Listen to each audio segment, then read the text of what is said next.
the sentiment of Rowan agreeing to help kill him does not make me happy. Yeah, they can't make Alita a widow. That's her husband. They can't kill her husband. Right.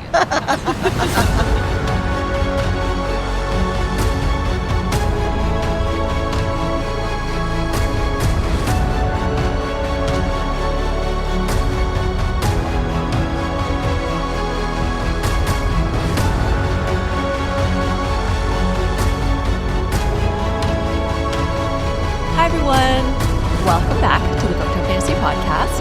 I'm Addison. I'm Rain, and we are two best friends who explore the world of fantasy through books, shows, and movies, but with a heavy emphasis on books. I am so excited we've officially brought back Captain Rolfe into the picture, as well as meeting some of the cadre again. So this set of chapters was super exciting, and I can't wait to get into it. As a quick reminder, we will be discussing chapters 21 through 29 specifically, but there will definitely be spoilers for all the books we've covered so far. This includes Tab, TOG, Com, Hoff, and QOS. Otherwise, this series is brand new to us, so you won't be getting any spoilers for the rest of the series. Furthermore, we would like to remind everyone that this is an adult podcast where we will have adult conversations. Explicit language or potentially triggering topics may be discussed, so please be mindful of that and adjust accordingly. Housekeeping. Our next Empire of Storms episode will cover chapters 30 through 37. Second, if you need to fill the time between our Empire of Storms episode, then definitely check out our Onyx Storm coverage, or if you want to revisit the past with a nostalgic book, then we have launched our very first Paging the Past book review covering the Hunger Games.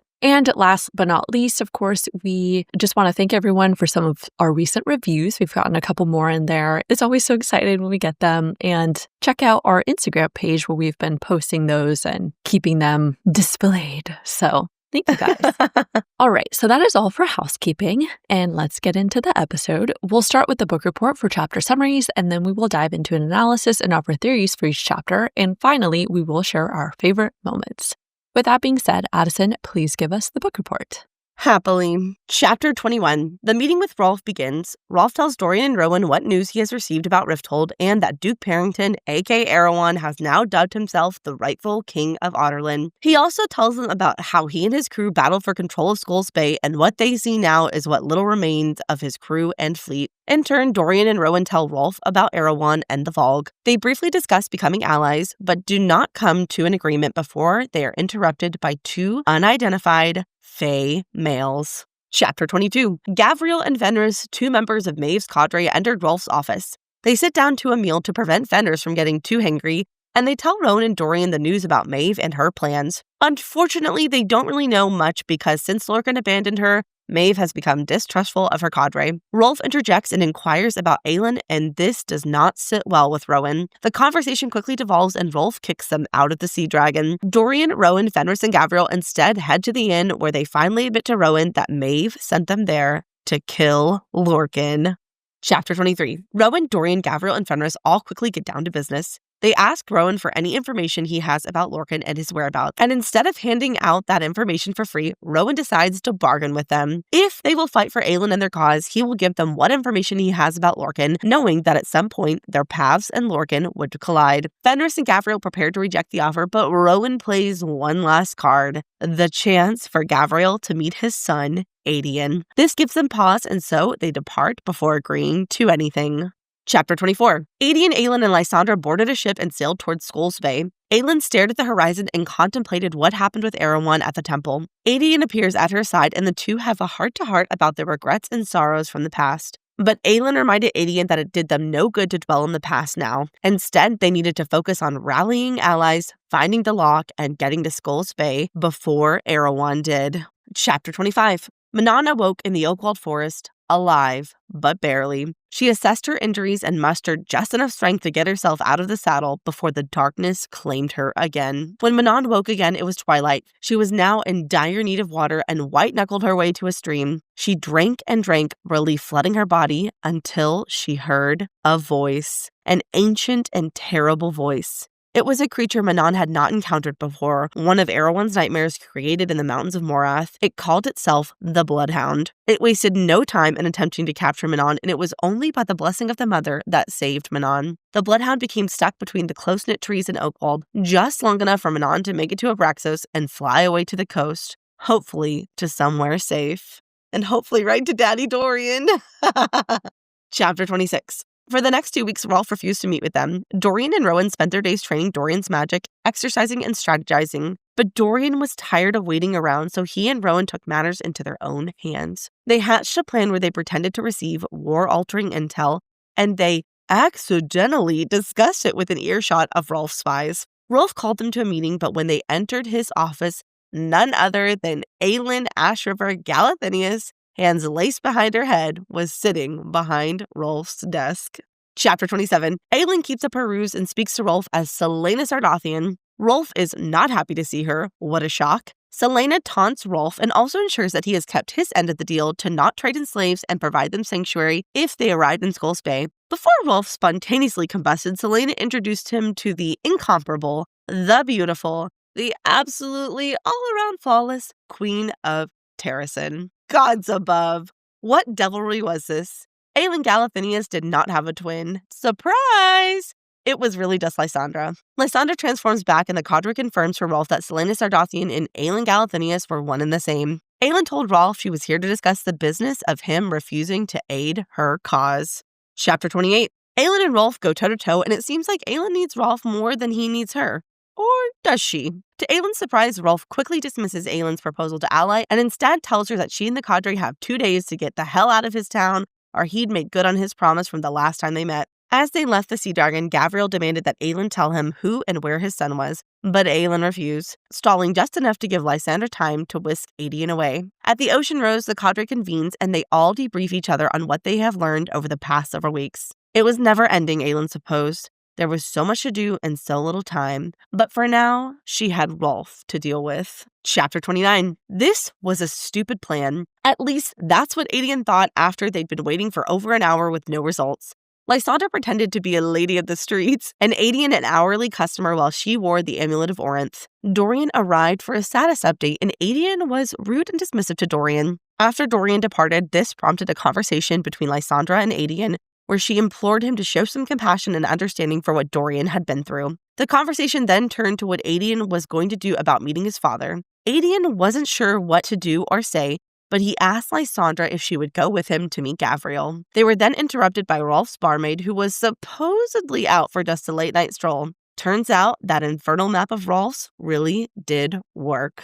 And that concludes the book report. Wow. I'm very excited about this map. Me too. I want to see what all it can do. I've been thinking about it, and I'm sure we'll talk about it when we get there, but I'm like, does that mean that Rolfe is going to have to go with them to Yulway? I would think so, right? And I just feel like Rolfe traveling with them is not going to be a good thing. I feel like that makes sense. Although I guess we'll see how close you need to be, I guess, to detect it. I mean, it seems likely that they're going to become allies anyway, right? It's just Rolfe is just resisting now. But it's just a matter of how, what Aelin has to give up. Yeah, I agree. Well, anyways, thank you for those summaries. And without further ado, let's jump into the analysis portion, starting with some overarching thoughts. So this set of chapters was a nice little breather from all of the action from the last episode. Although I am still very anxious about Manon's fate. I was very upset that this set of chapters did not resolve her safety. I was really hoping for a really big reunion with the 13 where they all just hugged and they're like, we're going to be okay. But no.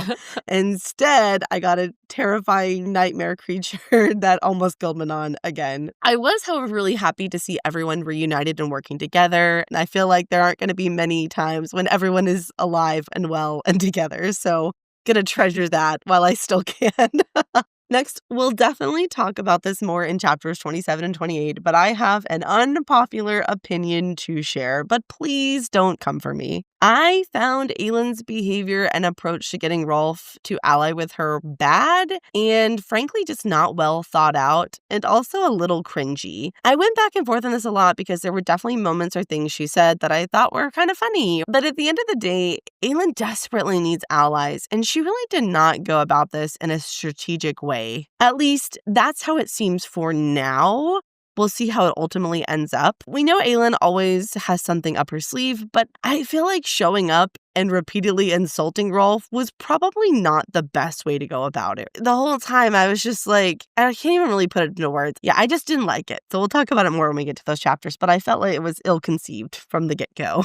I didn't quite feel that way. I don't know why. I think it's just because I assumed that she was embodying her Selena Sardathian persona for now. But I guess, yeah, when you think about it long term, it is a little bit weird that she would spend a lot of time insulting Rolfe. But I think it's just because she has a different plan for how to get him in there. So I'm just going to wait it out and see what Aelin ends up doing. We'll see. I just keep thinking about how in this war, not only does she need allies, but she needs allies that she can trust. They don't have to like each other, but they do have to respect and trust one another. And I don't feel like right now she's fostering that kind of relationship with Rolfe. I don't expect her to become drinking buddies with him, but to come in and be like, this is a piece of shit town. I don't need you. Why aren't you allying with me? It just didn't really track well for me, you know? Fair enough. All right, so I actually didn't really have any overarching thoughts because I put all of my thoughts into the main analysis. So, of course, starting with Chapter 21, we pick back up from the meeting with the man, the myth, the legend himself, Captain Rolfe. Dorian figures he hadn't needed his magical map hand to know they'd arrived since he'd likely been watching from the window the whole time. Honestly, he probably doesn't have much else to do right now. After some intentional silence, Rolfe finally asks them to remove their hoods and is shocked to see a real-life Fae male in front of him. But I did like that he tells Rowan, a man who likes ink as much as I do. And then Rowan's like, I'm not a man. And Rolfe just responds, semantics. I did like how completely unimpressed Rolfe was by Rowan and Dorain. He has two of arguably the most powerful people in the world in his office. And he's just like, whatever. He don't give a shit. You can tell either he's stupid or he doesn't know or he's brave as hell. At one point he has Aelin, Lysandra, Gavriel, Fenrys, Rowan, Gavriel, and Dorain all in the same room. And he is still insulting to Aelin. And he does not realize that all of those people could kill him in literally less than a second. And he's like, whatever. Right. Yeah. So I do kind of appreciate that about Rolfe. He's bold as hell. Rolfe turns his attention to Dorian, and I thought it was interesting that while Dorian observes the office, he notes Rolfe's high back chair might very well have been a throne from some distant kingdom. My human little ears perked up at that. An ancient throne from the Mycenaean, perhaps. But in addition, I think this is some foreshadowing for Rolfe's future to become a king of Skull's Bay once again in the future, especially considering what Aelin promises later. Rolfe gets straight to business, informing them of Duke Parrington's decree, which was signed by the majority of Adolin's lords and ladies, naming Dorian an enemy to the kingdom and twisting the story to state he had liberated Rifthold from Dorian and Aelin. The decree also stated that anyone who allies with Dorian would be considered an enemy. And I was like, well, shit, there goes Dorian's money. Last but not least, Adolin's spare heir, rotund, corrupted Aelin, has been promoted to first heir and official crown prince to Duke Parrington. That was a major womp womp. Not a fan of that.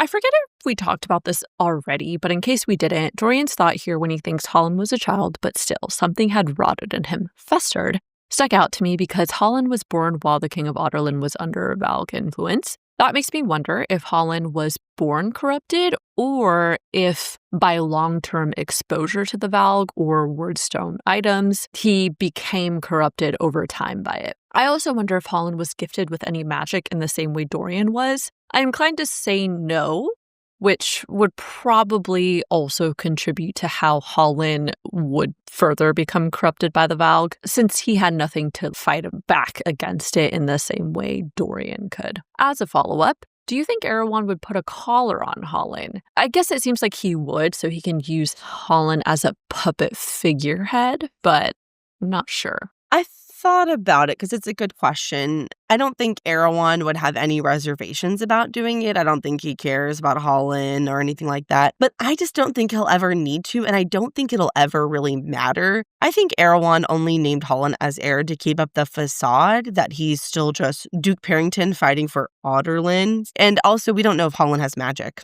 I think we've talked about this before, but I think for the Valg to take hold, there has to be some magic in the blood. I mean, it would stand to reason that he might have some, but, unclear at this time.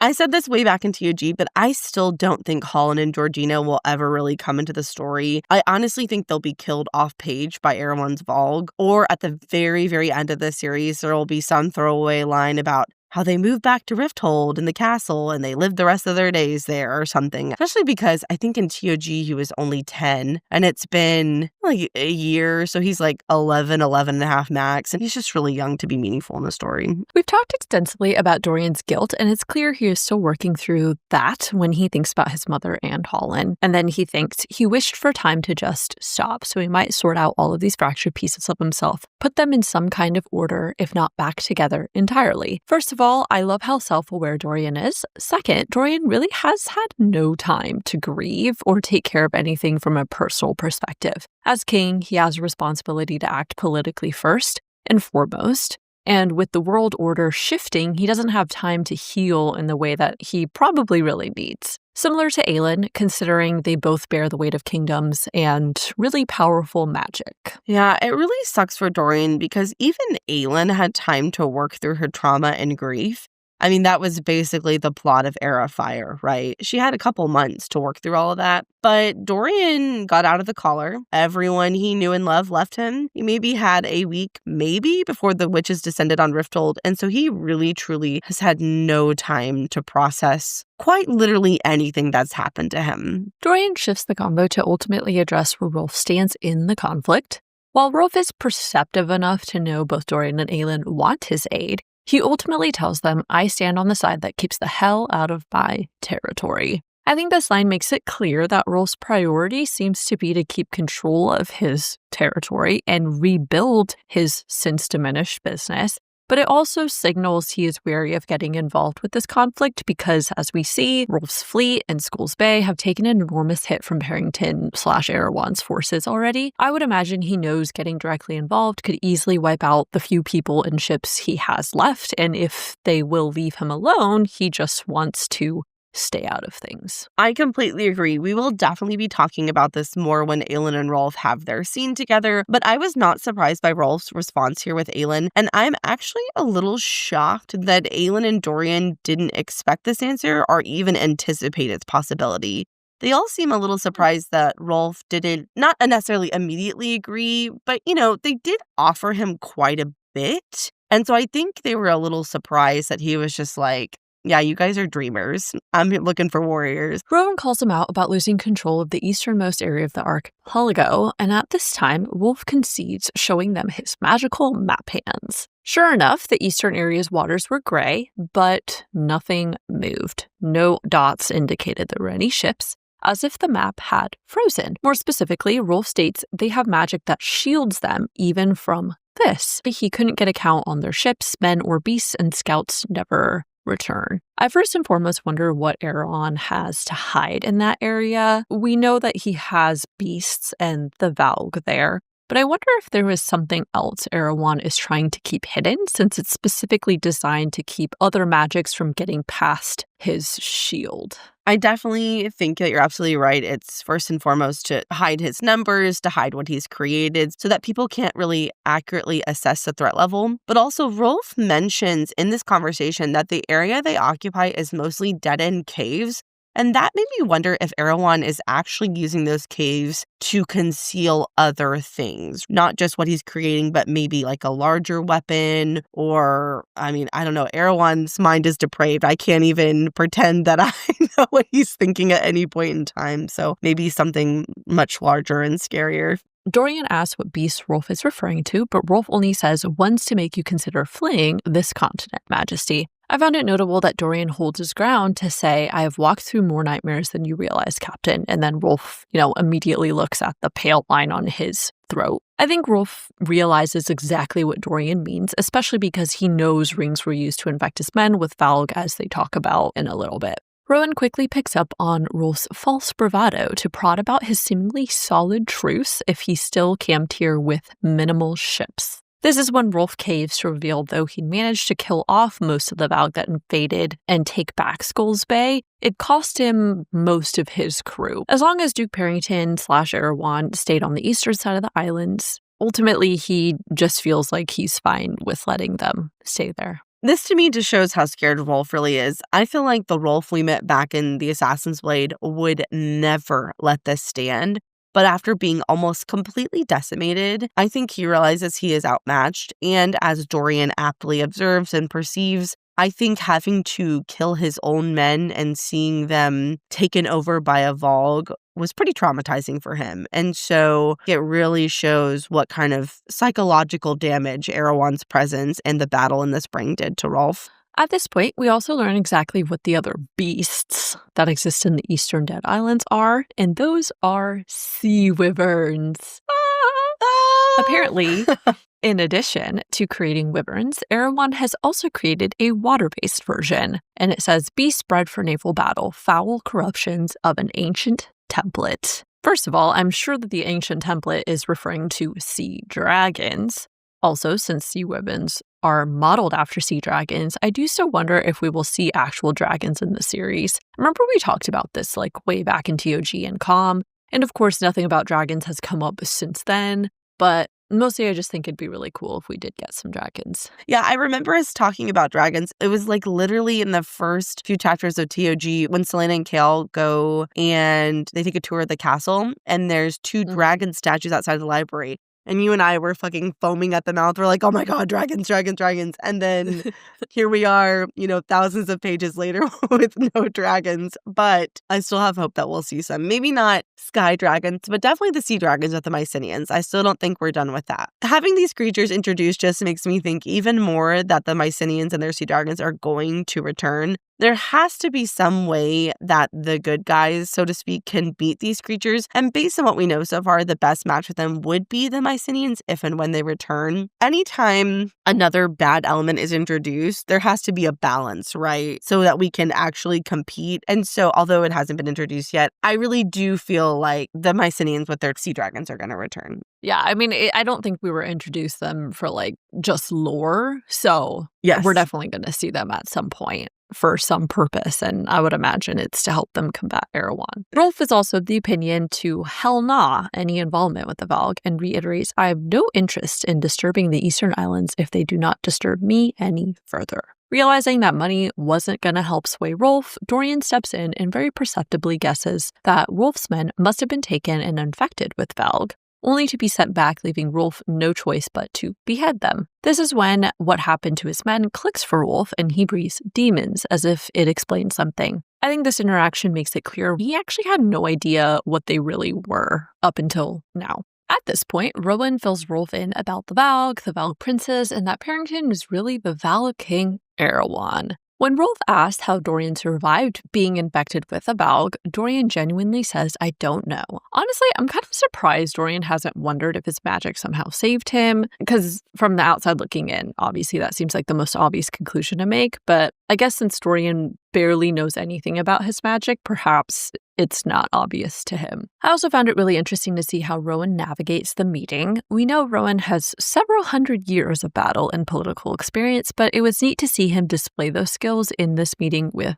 Rolfe. Rowan suggests that if they can hold on to the archipelago, they can use the islands as a base from which to launch naval attacks from and house any fleets from allies, while Dorain adds that Chaol was working to get help from the southern continents. I think this is some small foreshadowing that Chaol will be successful in Tower of Dawn, and we will definitely see him able to get allies and rally forces from the south to come to Skull's Bay to fight Erewhon. Ultimately, Rolfe remains unconvinced, stating no aid would come since they didn't come 10 years ago, and also adds, especially not with the latest news. I think that Rolfe is sort of right about this. However, 10 years ago, they didn't know it was Erewhon behind all of this.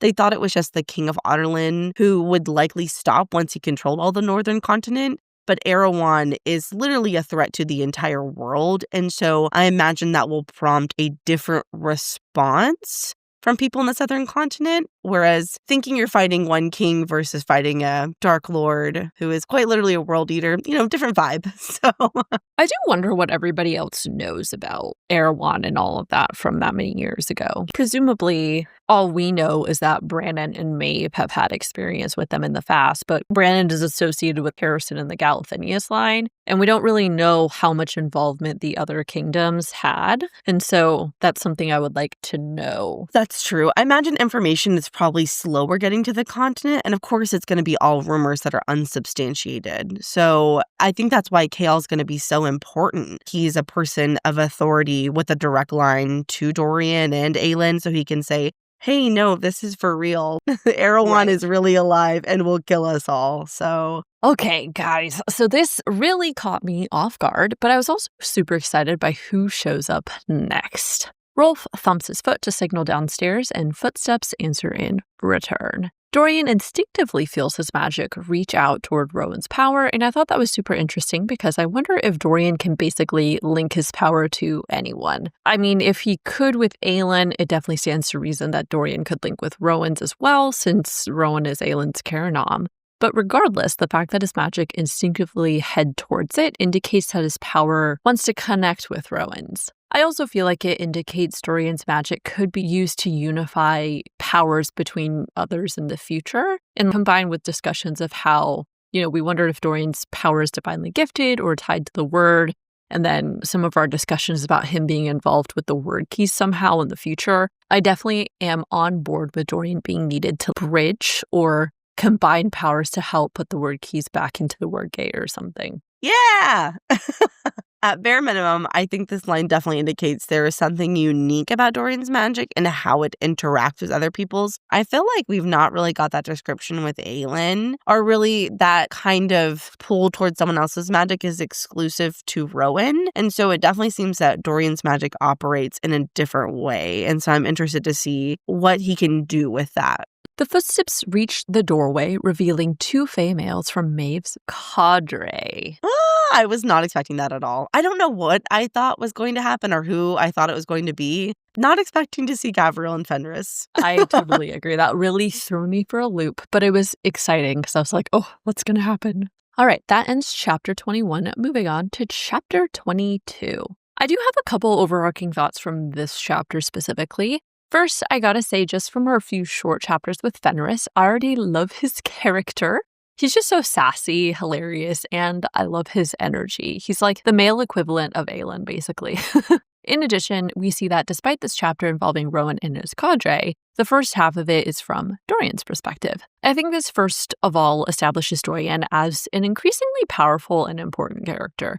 We see how his magic shifts and responds around the ancient, immortal power of the Fae, but it's not fearful of their power. Instead, it seems to embrace it. I think that signals Dorian is transitioning from being thought of as this human king to being a very important magic-wielding king who now has a place within and access to these discussions between other powerful magical beings. That also symbolically aligns with how we are seeing that the impending war is no longer about humans. It's a war between magical beings and magical forces. I also feel like we get a glimpse into how perceptive and aware Dorian is of everything going on around them. He senses tension between everyone, he picks up on people's true motivations, and is also intelligent enough to know when they need to shift strategies. Honestly, it feels like Dorian, in my opinion, is becoming a prophetic character in a way. Perhaps he can sense the greater picture similar to how Aelin has been pushed into this greater purpose as well by the gods, and therefore tends to think about what's happening from a much broader perspective than other people might. Perhaps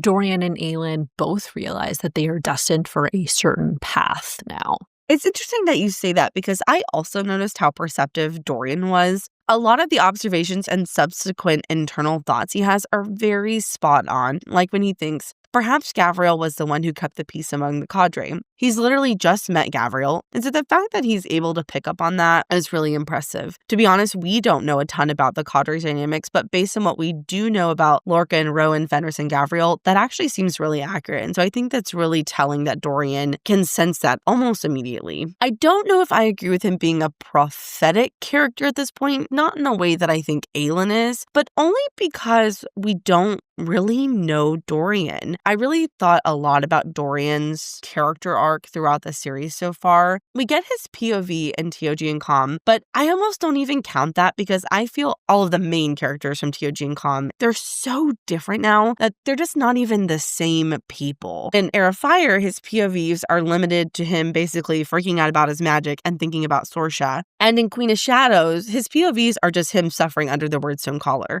So for me, I feel like I really don't know Dorian really at all. But I do have a feeling we're going to get to know him a lot more as the rest of the series continues. And I think that's evidenced by, as you pointed out, how we're getting his POVs a lot more, just even in this set of chapters. That's funny, because I just feel like if we're going to talk about him being involved with the word keys and the word gate, that is also aligned with Aelin. He has this really powerful type of magic that honestly seems, in my opinion at this point, potentially even stronger than Aelin's. Like, it's so much broader. He has the potential to do so many different types of things with his magic than Aelin can, because Aelin's is very specific to firepower. Also, their paths are so similar. Like, Dorian was a king, Aelin is a queen. Both of their kingdoms have now fallen. They're rebuilding things. Dorian is needed for a very specific purpose.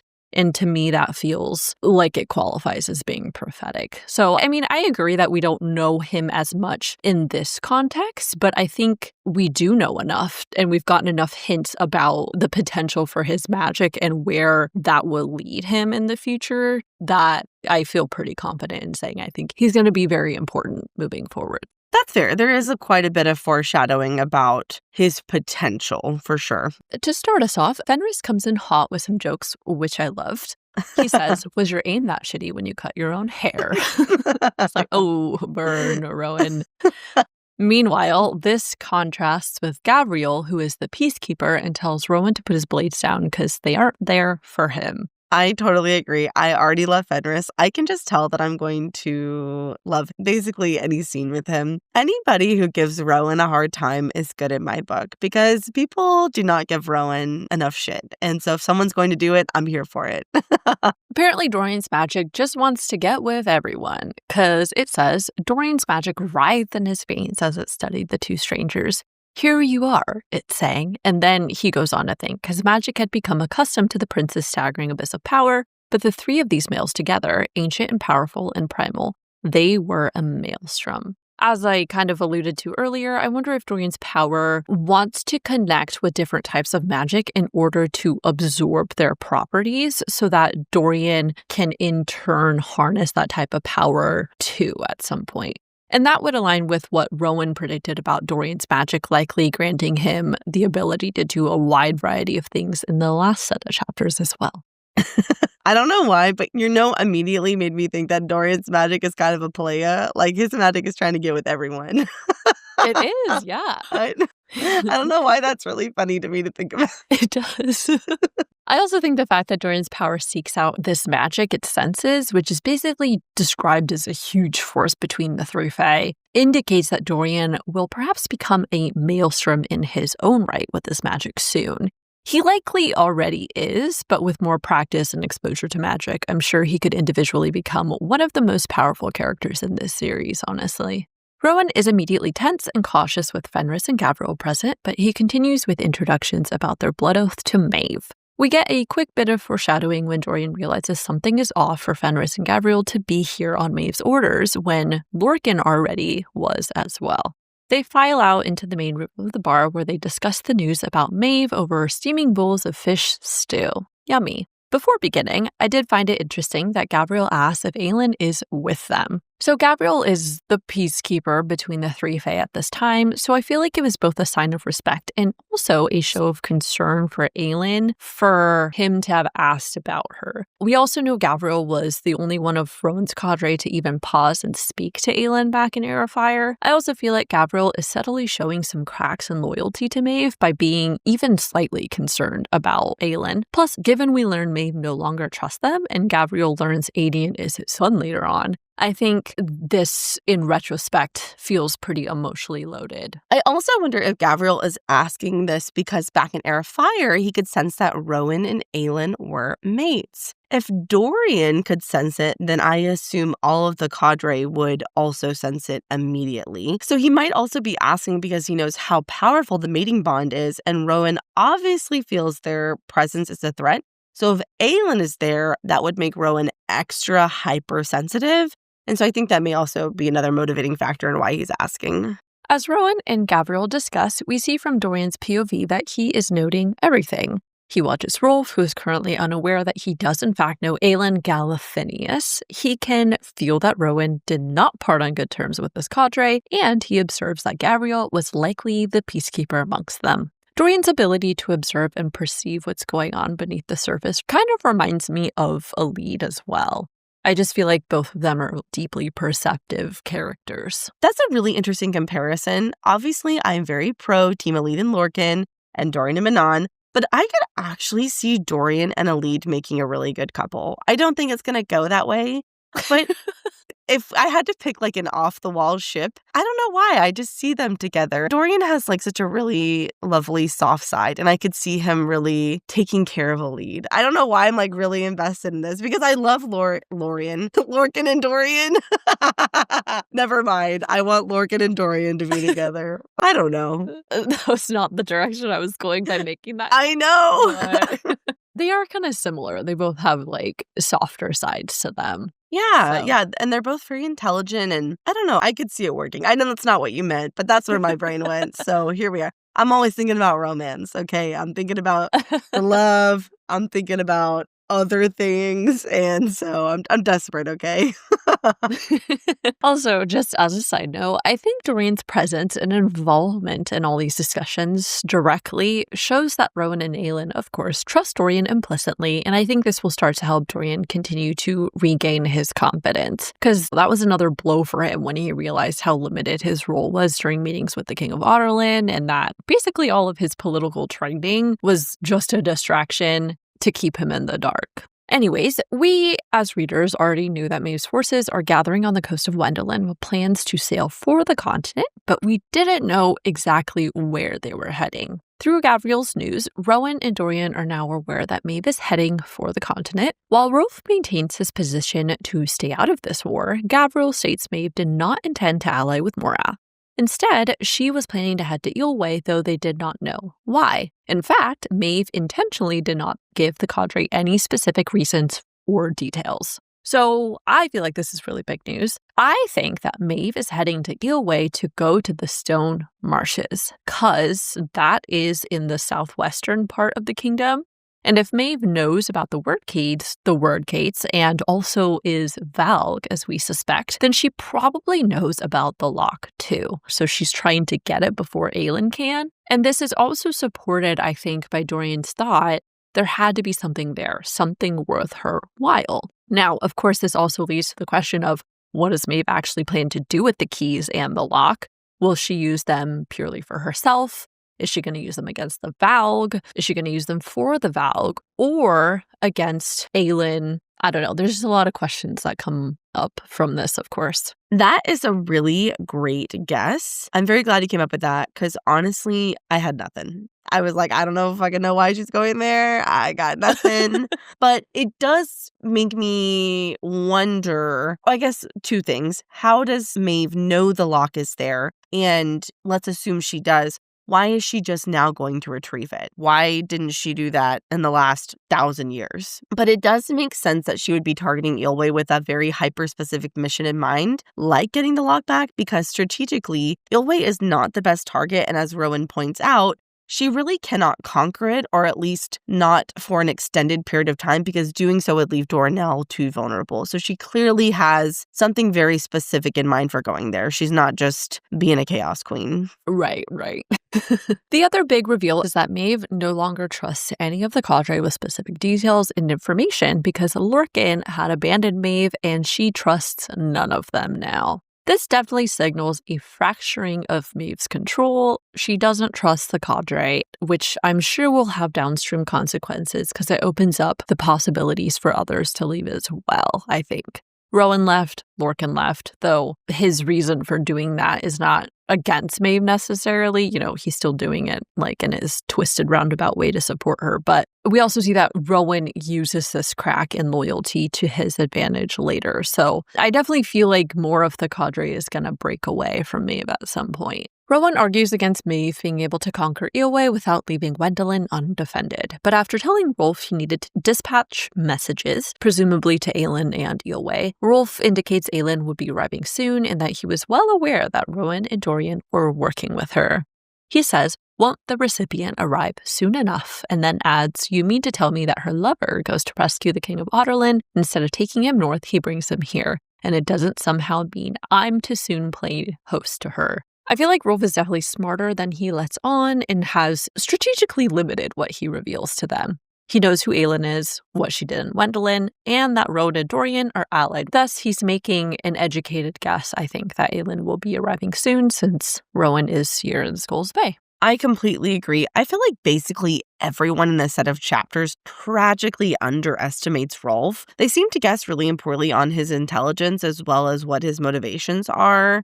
Overall, I feel like they just mishandle this entire interaction with him. I mean, it makes sense that ships come in from all over the world with goods and also information. Information is a valuable commodity. And so I just feel like they're just assuming he doesn't know anything, but I think he knows quite a bit. Ultimately, Rowan dismisses Rolfe and ends the meeting since Rolfe wasn't interested in playing ball for now. He warns that if Morath wins, Rolfe won't be flouncing around pretending to be king anymore. I found Rolfe's response interesting. He says, if these islands are sacked, we will sail to others. The seas are my haven. Upon the waves, we will always be free. It feels like Rolfe is trying to cling to what little power he still has. I think Rolfe fears of allying or ceding control in any manner that is unfavorable to him because the one thing he values most is his freedom to do as he pleases. And I think Rolfe knows deep down he will side with Aelin because he is, well aware of what could happen to him if the Val capture him, but he is trying to do it on his own terms. I did also find it interesting that though Rolfe kicks everyone out of his tavern, he is still interested in meeting with Aelin. Rolfe, like everyone else, knows very little about Aelin. He's heard of her power, heard the rumors, but I think he still wants to see for himself whether it's worth it to ally with her in the end. It kind of reminded me of Nick in the Carnival group from Elid's chapters. As far as he's concerned, Aelin is still somewhat of a myth, but I think he also knows Aelin may be the only chance they have to defeat the Valg. But again, he still wants to maintain some semblance of power and do it on his own terms too. And also, I think the only magical thing Rolfe has is this map. But I don't think Rolfe innately has any magic, right? And so I think there's also that point to consider that Rolfe is like a regular human being too. Yeah, that's fair. I hadn't really thought about that, but I think you're right. As far as we know. I mean, maybe as far as we know, magic that nobody, right? I mean, we do kind of speculate that he's related to the Mycenaeans or is a Mycenaean, and so maybe that grants him some kind of magical access to the oceans or over creatures, but to our knowledge, all he got is those hands. Right. And it seems like he bargained for that too. It's not like he was born with those, right? He did something to get those. And so that's what we've been told, but I still think it may have been an inheritance thing. If he is a Mycenaean, he's the leader of them, or I don't know, whatever, and that it's related to his heritage. So I still think that's a possibility, but to our knowledge, yes, he bargained his soul. But that just feels like such a kitschy, legend, Yeah, that's fair. I think I believe the legends in this case, but I guess we'll see. But yeah, obviously still agree that, yeah, he's probably related to the Mycenaeans somehow. Has to be. That's another question, of course, that I guess as we're talking about it is, did the Mycenaeans have magic? Or is it just that their sea dragons were their main, what's the term? Enforcers, I guess, of their power, so to speak. Mm-hmm. So we change to Rowan's perspective, who is both absolutely exhausted at this point and also big-time stressing over the news of Maeve's plans and Erewhon's sea wyverns. Despite stressing about it, it's time for one of my favorite lines in the series. Rowan would think about that later. Apparently, Rowan does have some money with him because he pays for 2 weeks of all-inclusive accommodations at the Ocean Rose with a gold piece. I mean, he could have paid for that boat if he wanted to, but he still wins. You're really hung up on that, aren't you? Yeah. I guess he's saving his use of money for things that are really important, I guess. But anyways. Well, the city was going to go to hell anyway, so may as well take a boat. Yeah.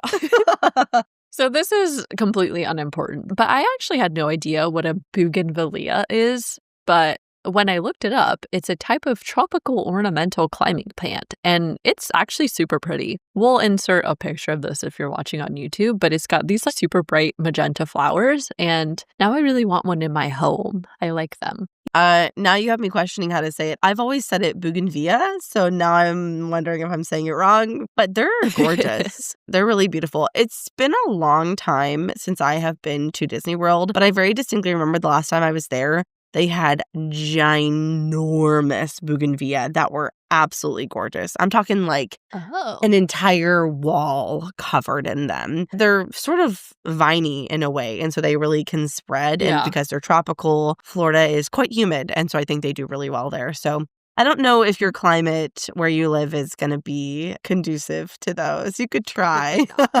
Probably not. Yeah. But they are beautiful. Yes. I didn't know what they were, so now I do. They reach the room where Fenrys wastes no time taunting Rowan and Dorain about who actually has the funds for war given Morath's decree, while Rowan checks the room because he knew Aelin would be sharing the room with him when he arrives. Wink, wink. A particular favorite line from Fenrys, after Rowan says, how no one has ever cut out your tongue just to shut you up has always been a mystery to me as well. And then Fenrys responds, I've been told it's my best feature. At least the women think so.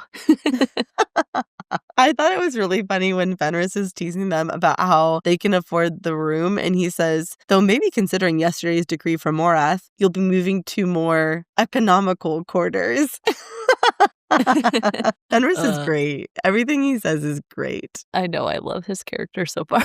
Me too. The combo shifts to ask how Gavriel and Fenrys had covered their scents, to which we learned this was a new trick of Maeve's to keep them nearly invisible in a land that does not receive their kind warmly, though it seems it's not wholly effective. It probably doesn't really matter, but I am curious as to what Maeve did and why Rowan and Dorain could still sense them, even if they didn't know exactly who they were. I wonder if this also means that Maeve will be able to mask her scent and presence, which could definitely be problematic for them if she decides to try and pull off a sneak attack. Sneak attack. Sneak attack. We next also get some background context on Fenrys and his twin, Connell. And this was honestly so sad to read. I feel so bad for Fenrys. But Fenrys and Connell are rare twin fae, and both were born with immense magical and physical strength. This made them highly coveted by Maeve, and when Fenrys refused Maeve's offer to join her court, she then turned to Connell, the quieter, more obedient twin, who accepted the blood oath while Fenrys was away fighting in a war with the Acadians. When Fenrys returned and discovered what Maeve was doing to his brother, he agreed to take the blood oath in exchange for Maeve backing off Connell. For over a century now, Fenrys endured serving Maeve in the bedroom to protect his brother. It's giving another character from another SJM series that we know of. What? What are you talking about, Lorraine? What? In addition to all of this, Maeve knows Fenrys loves anything that was wild and beautiful, and apparently Fenrys had originally wanted the task of handling Aelin Galathinius this past spring, which I assume is referring to the events of Airfire. All of this is, of course, really tragic to learn for Fenrys, who now endures being enslaved to Maeve in multiple ways to protect his brother. Fenrys honestly seems to be a very loyal character underneath his reckless and wild mask. All of the cadre have such sad backstories. Maeve is both a viper and a leech all rolled into one, and I hate her. Same. Not as much as I hate Granny B, but it's getting really close. She just seems like an expert on preying upon people's insecurities. Somehow, even though we've only just met Fenrys, I'm already thinking about how he can break their blood oath to Maeve so that he can be free. I'm already like, how can we get this done? I agree with that. That's my main hang-up. Like, I think a lot of the cadre, at least Fenrys and Gavriel within this book, will probably start to shift allegiances, possibly even break off from Maeve. But that was like one of my main questions is like, how are they going to break the blood oath? I think we talk about that later, and I have sort of an idea, but it's not very easy to achieve. We'll talk about it. The conversation shifts to Lorcan, who Gavriel and Fenrys were sent to hunt down. Rowan refuses to give any information about Lorcan and almost defends him when he tells them he claims to be doing it in her best interest. Now, it's clear at this point Rowan refuses to tell them anything because we know they need Lorcan alive to hopefully lead them to the other word keys. But he also thinks an act of love, though only in the twisted way that Lorcan could love things. Rowan's first priority is keeping Lorcan alive for their own purpose, but I do think that second thought shows Rowan understands Lorcan only disobeyed Maeve out of a desire to protect her in the end, which is technically the most loyal thing that he could do, in a way. I also found it notable that Rowan thinks about Dorian and how most underestimated his intelligence, though that was precisely the most valuable thing about Dorian, not his, quote, godlike magic. Obviously, I got very excited about this. I guess that little adjective does add to our conversations about Dorian's magic likely being divinely gifted or just much broader word-based, perhaps. I don't know. But if nothing else, it is very, very special and powerful. I also wondered if when Rowan thinks about Dorian's intelligence and how he latched on to Rolfe's fear and trauma, that maybe indicates that Dorian's capabilities have been influenced by his connection to Valg. Detecting someone's greatest fears and trauma is definitely a very Valg ability, so I feel like that was kind of an intentional detail. I still have a lot of questions about Dorian being born while the King of Aelin was infected with a Valg. I really want answers about this. No, it's a really good question. I'm still want to know about his sapphire blue eyes, which we'll talk about later. I mean, I just want to know everything. Give us all the answers. Right.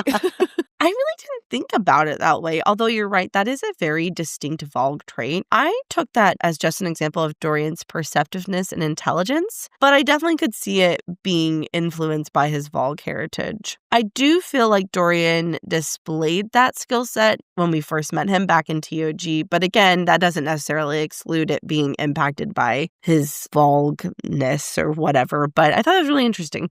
We end the chapter with clarification that Fenrys and Gavriel weren't just here to find Lorcan, they were sent here to kill him. Big yikes for Lorcan. And you know what I had to say here? Lorcan, no!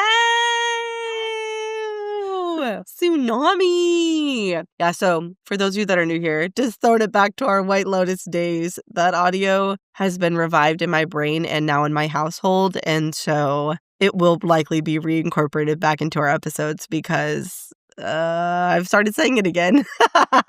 All right, so that ends chapter 22. Moving on to chapter 23. After Rowan picks his jaw off the floor, Fenrys adds that another cadre member, Vaughn, was currently flying north in his Osprey form, while Gavriel and Fenrys took the southern area, starting with Skulls Bay, where they'd hoped Rolfe would know something about Lorcan's whereabouts, and then otherwise bribe him to keep them posted on his whereabouts. We never liked Maeve, and we know she's always been cruel, but this once again makes it clear that the cadre is disposable to her if they disobey in the slightest. Knowing that Rowan has left, Lorcan disobeyed orders, and then now getting the backstory on Fenrys, I think it's quite likely Maeve is going to lose her remaining cadre members at some point soonish, perhaps. It doesn't seem like any of them really like Maeve, obviously. They just haven't been able to do anything about it because of the blood oath. And that, of course, would leave the question of how would they break their blood oath? That is exactly what I was going to say. It seems like it's not a matter of want, but a matter of how to break the oath. I remember us discussing this quite a lot back in Arrow Fire, and we were like, how are we going to keep Rowan and Aelin together? And I still think that if Maeve dies, then the blood oath will be broken. It is starting to seem like Aelin and Maeve are going to have a face-off eventually, and I feel like someone's not going to walk away from that. So it's just a matter of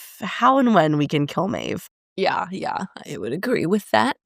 Gavriel steps in to bargain, and it seems like purely based on respect for Gavriel, who Rowan considers his only friend among the cadre, he agrees. We also get a little bit of quick foreshadowing for what Rowan uses to bargain with when he debates whether to tell Gavriel about Aelin. I found it interesting that Rowan can tell Fenrys' loyalty is beginning to fade to Maeve, even if he is still bloodsworn when he tells him, "Isn't that what you want, Fenrys, to serve my queen? You've been pulling on the leash for months. Well, here's your shot." I think there's two underlying things here.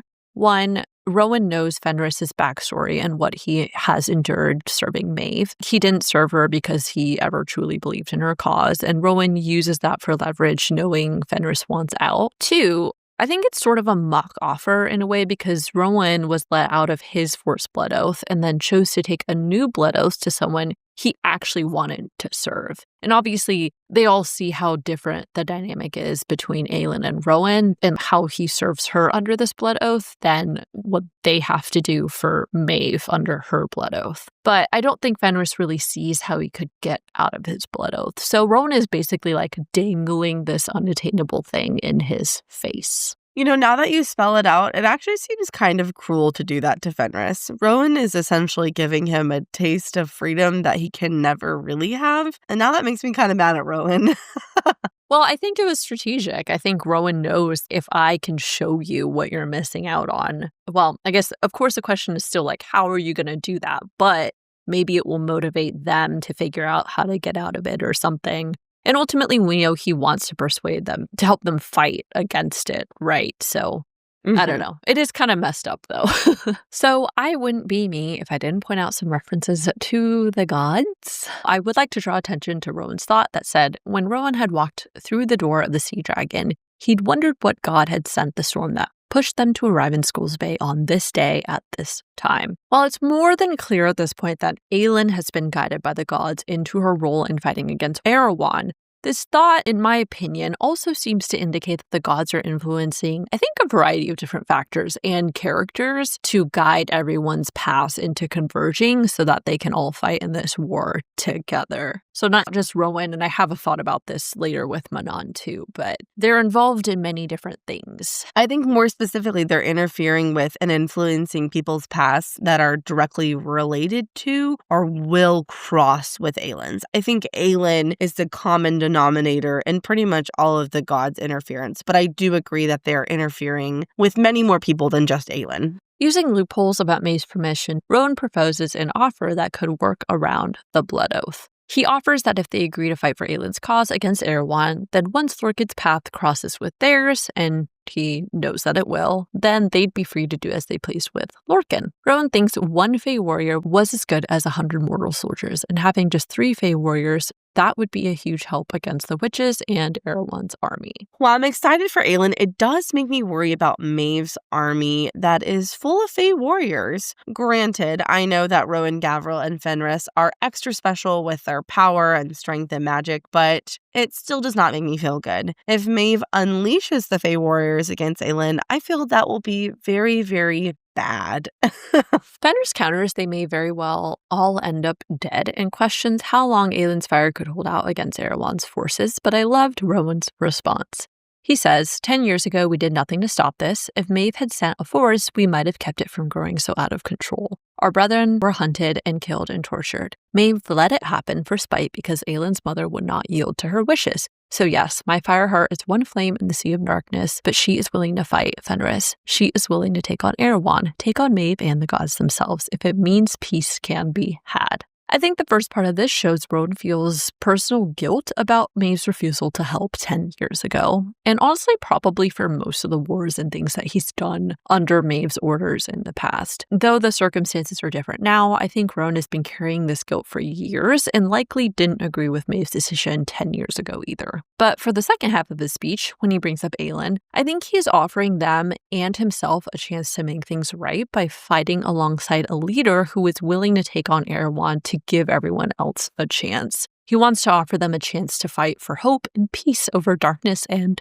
conquest. As you guys know, I was not Rowan's biggest fan, and he has grown on me quite a bit. But I swear, every time I read your analysis of him, it actually makes me like him more. So I guess keep doing that, but also stop doing that. I don't know. I can't decide. In this quote, I also really keyed on where Rowan said, take on Maeve and the gods themselves if it means peace can be had. This has been a growing theme and conversation that Lauren and I have been having on the podcast and throughout Empire Storms, that perhaps the gods are not as innocent as we thought. I'm not necessarily ready to say that Aelin is going to have to actually battle the gods, but it is seeming more and more that they will butt heads or at least have some not so positive interactions. I'm really beginning to question the intentions and motives of the gods, and I think, I don't know why, because I've read a lot of fantasy books where the gods are not good, but I'm like, no, the gods are good. They're on the side of good versus evil, and I'm like, maybe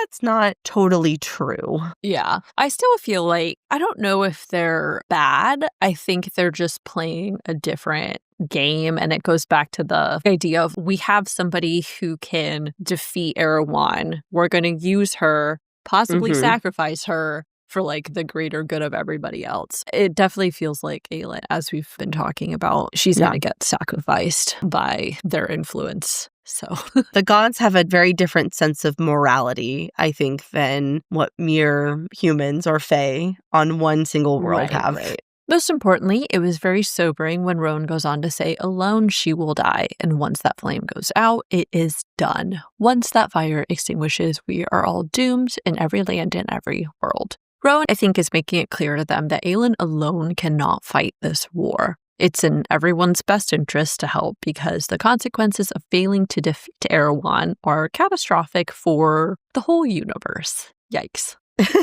Despite knowing all of this, Gavriel and Fenrys are about to say no, likely out of fear that they'd be punished for working around Maeve's orders, when Rowan plays his final card. He tells Gavriel refusing to fight in this war means he is dooming his son to die. It's clear Gavriel is absolutely shook by this reveal, but Rowan insists they consider the bargain and wait to make a decision until Gavriel meets his son. Honestly, it's kind of brutal and extortionist as this play was. It was also brilliant because Rowan knows this information completely changes Gavriel's risk tolerance for working around Maeve's orders. Everyone knows Maeve would have used Aelin to further ensnare them to her demands had she found out first. But just because she doesn't know now doesn't mean she won't find out and still try to make a move to use Aelin against Gavriel later. I think Rowan is worried about this exact scenario, and that's why at the end of the conversation, he threatens Fenrys and says, if you even breathe a tiny little hint about this, that he's going to kill him. And so I think that was a calculated decision Rowan had to make when he decided to use this tactic to manipulate Gavriel, because that's a very real possibility. Meeting over for now, Fenrys and a devastated Gavriel get up to leave. And I also found it notable that at this moment, Dorian pieces together that Aelin is the son. Smart boy. Lorraine, your boy's got brains. I'll give him that. I love Dorian. I know you do. As they leave, Rowan states that if they say anything to Maeve about Gavriel's son, their bargain would be over. But if Lorcan showed up, he would gladly help them kill him. I was a little upset by that. I mean, I don't think Rowan actually would, and Rowan even thinks that he prayed it wouldn't come to that. But now that we know more about Lorcan, I'm kind of invested in his character and I don't want him to die, at least so far. I still think Lorcan is safe overall, but the sentiment of Rowan agreeing to help kill him does not make me happy. Yeah, they can't make Alita a widow. That's her husband. They can't kill her husband. Right.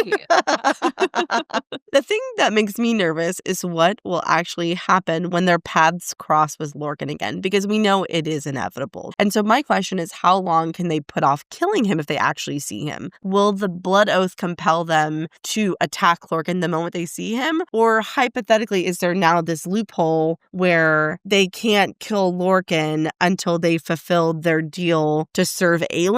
I don't know. That's a little confusing on the nuance of how that works, but I want Lorcan to be safe because I gotta be honest, he's rapidly becoming my top book boyfriend in this series. What? Your top one?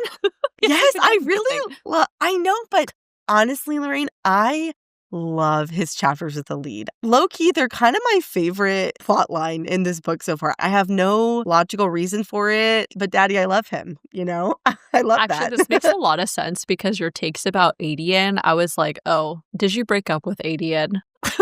He is no longer your book boyfriend, because I was like, damn, she's really coming out here, like not defending Aelin.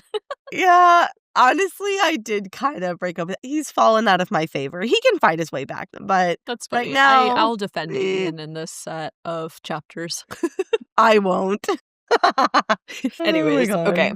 Also, based on Gavriel's shock and devastation, I doubt it will be long before they agree to Rowan's bargain or completely switch over to Aelin's side. Last, you can tell Rowan feels guilty for using Aelin against Gavriel, especially since Gavriel is the most level-headed and really the only one that Rowan actually seems to like. But I think his thought this was war, though, and he had no intention of losing it, really summed up where Rowan stands. It's like desperate times call for desperate measures. I also think that Rowan genuinely believes that having Fenrys and Gavriel fighting for them could actually tip the balance in their favor. And at the end of the day, that means there's a higher chance Aelin makes it out of this alive, and we know that Rowan will do literally anything to protect Aelin. All right, so that ends chapter 23. Moving on to chapter 24. We check in with Aelin, Aedion, and Lysandra, who made it on to their ship as scheduled, fresh off of freeing Ilium the night before. Though the trip should be easy, Aelin's still worried, and,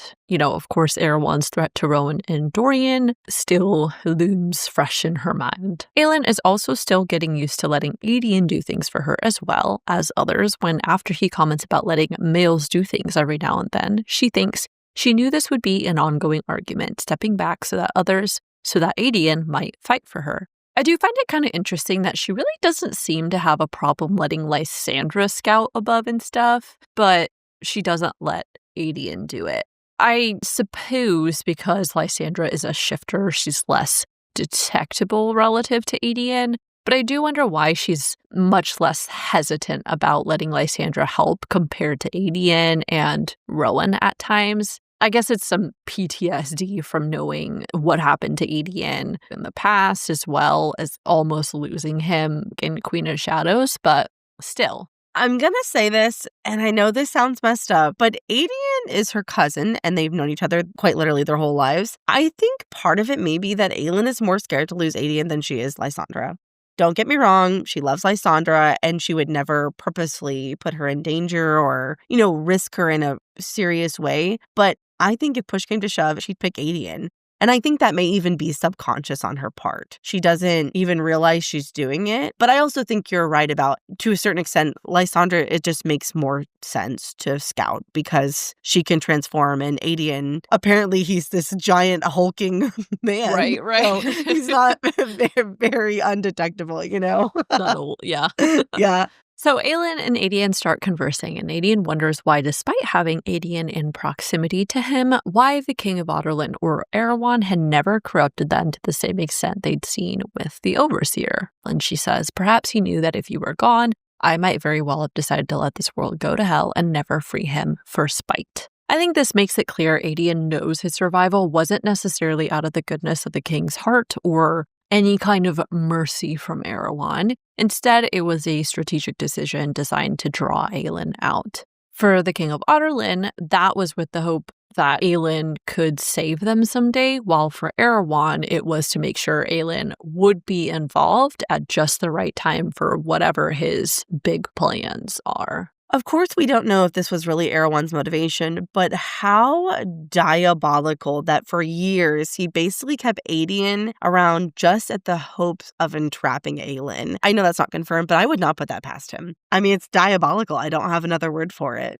I also thought it was interesting that rather than answer Aedion's question about if she would have let the world go to hell out of spite, she says, don't waste your energy worrying about what could have been. I think her not answering is very telling. And to be honest, if Aedion had been kill-offed or enslaved earlier, that would have probably tipped Aelin over the edge. And they both know that. Aelin spent the last 10 years overcome with guilt to the point where she hid who she was and refused to acknowledge the truth about what happened to her kingdom. And it really hasn't been until recently that she'd finally come out on the other side of all that and accepted that she has a role and responsibilities to fulfill in this war. I think you may be right about this. All of those years she was with Erebin, she knew Aedion was out there and that he was alive. I think knowing Aedion was out there was always in the back of her mind, and part of why she never let herself fully let go of her identity as Aelin Galathinius. If Aedion was gone, then I think Aelin would have felt she was truly, truly alone in the world, and then there'd really be no point in trying. I think of Aedion as an anchor to her identity as Aelin.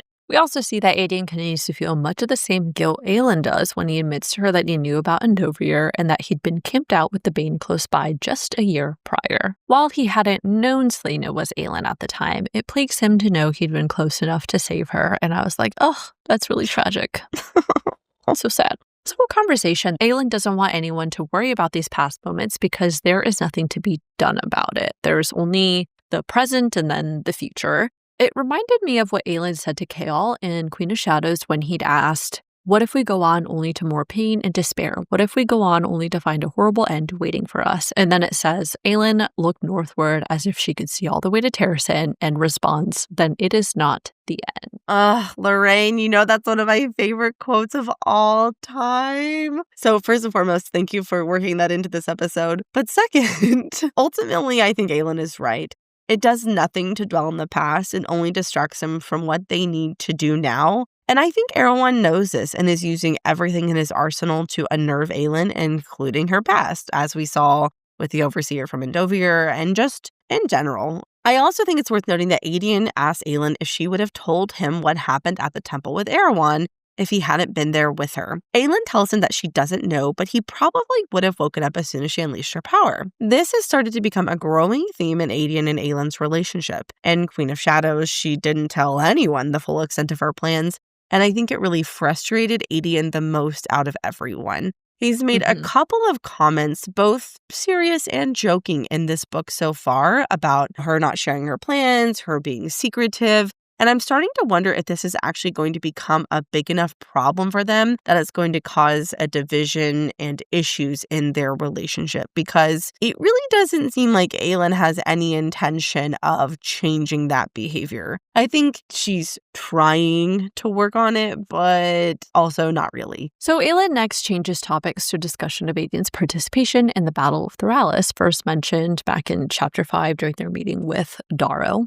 I thought it was really touching that Aelin says, I'm sorry that you had to endure it, to Aedion, recognizing how awful it must have been for him to have to fight in a war at just 14 years old. Notably, this battle plagues Aedion the most, but he adds Darrow did his best to keep him out of the worst of it. I guess serves as a good sign that Darrow is honorable beneath his haughty, defensive exterior.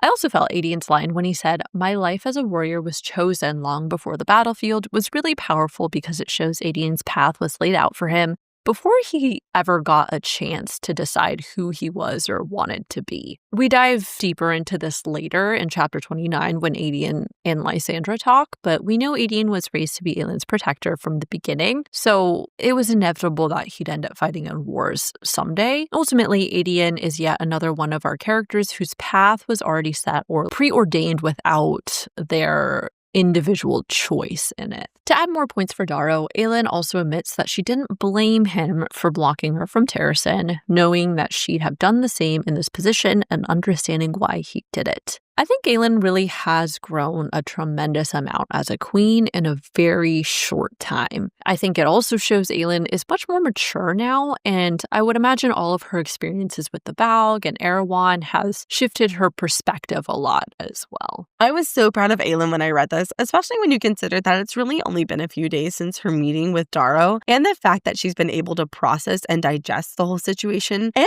respond so maturely is really impressive. You guys know I did defend Darrow to an extent, and I'm happy that Aelin can see the bigger picture and understand why Darrow responded the way that he did. To me, this is just another sign that Aelin is growing up and really is becoming ready to be queen. I did get a little shiver of nervous excitement when Aelin feels the power of the word key, and then she thinks about how she'd been urged to find the lock because the gods are pushing her toward her next move, whether she wants to or not. And we also learn that the real reason Aelin wants to get Rolfe on their side is because she wants to use his magical map hands to help her locate the lock. I don't know why that never occurred to me, but as soon as she said that, I was like, oh, duh. It makes so much sense, but I didn't even think about using Rolfe to find the lock. I mean, I know they need to still test it, but still, I was like, oh, that's such a great idea. Oh my gosh, same. When I read that, I was like, oh, which is funny that we both missed it because they talked about his stupid hand maps like 50 times. You know, when I think about it, I'm like, what did I think she was going to do? Wander around the stone marshes endlessly? Like, I don't know. But I was like, okay, yeah, that's a really good plan. I'm very excited to see who else from the past comes back into play when Aelin thinks so many promises and oaths made, so many debts and favors to still call in. Aelin wondered what answers and oaths she might find waiting in Skulls Bay. So Aelin thinks this while looking at the scars on her palms, reminders of her blood promises that she made to Nehemia to free Ilwe and to Darrow that she would respect his orders as long as he protected Evangeline. I think this continues to foreshadow the promise that she made to Rolfe back in Tab that comes up again as a leverage tactic later, as well as many of the other debts and favors owed from people in her past, as we've talked about before. This definitely made me think about Ansel of Briarcliff and the Silent Assassins. It definitely seems like she, based on what we learned in Tab, she has some debts and favors to call in with them. And so I'm like, I'm excited. I hope they come back into the story. All right, so that ends chapter 24. Moving on to chapter 25. We check back in with Manon Blackbeak, whose antics with Astrid and Granny B have labeled her a wanted and wounded witch. She comes back to consciousness somewhere in the Oakwald, still strapped to her saddle, Abraxos, of course, watching with worry. I found it notable that her wounds had barely set then, if they were tearing so easily. Last episode, I wondered about whether Manon had healing abilities as a witch, but I think this seems to confirm that she definitely does. It's just that the process is slower, especially because she is exhausted and weak. I also love how caring Abraxos is, having likely picked this location to land for its proximity to the stream, and also huffing and worrying about Manon. Manon pretends that she is fine, but she's clearly not, and thinks she wasn't fine, not even close, but she wasn't dead, and that was a start. I just have to say that Manon Blackbeak is literally the definition of grit and determination. I mean, she's basically holding her guts inside of her body and she's still like fighting. She's a queen for real, a literal Kraken queen and a personality queen. Her mind reels with thoughts about her Kraken blood and Granny B's lies, but the first order of business was to try and get up to get water. After sitting up, which tears on her wound, she thinks she was not dead. The mother still had some use for her. As I kind of alluded to earlier, I feel like the gods are guiding multiple characters now, and Manon is another one of them. And most likely it's to push her to Aelin, as we see later. I also feel that her purpose is not just to help Aelin defeat Erewhon, but it also has to do with her fate in breaking the Kraken's curse and probably becoming High Queen of the Witches. As far as another note about her healing capabilities as a witch, Manon also notes she'd have to pray that the immortality gracing her blood would drive off any infection, though she knew that if her grandmother's nails had been poisoned, she'd be dead. This gives us some additional context about how witches heal, but it also seems like they are not immune to even their own poison. I'm noting this for future fights with the witches because that means we're definitely going to need to avoid the witches' poisons at any cost, because if it can even kill themselves, feels really fucking dangerous. With some help from Abraxos, Manon slides onto his head and he lowers her to the grass where she passes out from pain again. By the time she wakes up, it's twilight and Manon is desperate for water. Abraxos helps her stand up and Manon stumbles to the street alone, and I was like, red flag alert, where she then fights the pain to bend down and get some water. Unfortunately, ain't nothing can ever just be easy for our characters. The cool voice of another female surprises Manon to say, "It seems you have fallen far from your eyrie, Blackbeak." As soon as I read those words, I was like, no, we did not just go through all of that just so Manon could get captured and dragged back to Morath. I was raging in this chapter. I was like, SJM, don't do it. You better not. Something about this female's glacier blue eyes instinctively signals for Manon to run. But she asks who the woman is, and we learn this is yet another one of Erewhon's awful creatures known as a bloodhound. I also have to point out that there is another character who has spectacularly blue eyes, Dorian. His eyes are almost always described as sapphire blue, which I do think is distinct from these that are described as glacier blue. But we know that Dorian is a descendant of a Volg, and the Bloodhound is obviously some kind of Volg monstrosity. And so it really just makes me wonder if there is a connection to blue eyes and the Volg overall as an entity, and more importantly, what those blue eyes represent, right? I'm thinking about gold eyes represents Erewhon and the king of the Volg. So what do the blue eyes mean in relation to the Volg? Yeah, that's a good point. I did think about that, but then I was also like, I think his eyes were just related to Gavin, I guess. But now I don't know anymore, I guess. I kind of forgot about the Gavin thing until you said it, and I'm like, oh shit, you're right about that. I don't know. I don't know either. I guess we'll just have to find out. But anyways, as soon as those eyes were noted, and then you get the description of like something too dark to be blood slithers underneath its skin, I was like, Manon, you better GTFO out of there. Yeah, the first time I read this chapter, I was definitely freaked out. But the second time I read it, I was more focused on the descriptive language and less focused on just what was going to happen. And the description is nauseating. I was really imagining it that second time around, and I was like, no, thank you. Nope. So apparently this was another experimental creation of Erewhon's that he had kept beneath the mountains, and somehow Erewhon had honed the power within its blood. This creature was tasked specifically with tracking down Manon to bring back to Erewhon. I think this means that there are other made creatures even deeper below the mountains of Morath. We know Kaltain's explosion destroyed many of the dungeons and breeding rooms for the witches, but it sounds like there were creations being made even farther down in the mountain. Also, the fact that he wants Manon back implies to me that if Erewhon gets Manon, he will enslave her to him next time around. Like, he's not going to let her maintain autonomy like he did previously, and so Manon needs to run, and she better run real fast.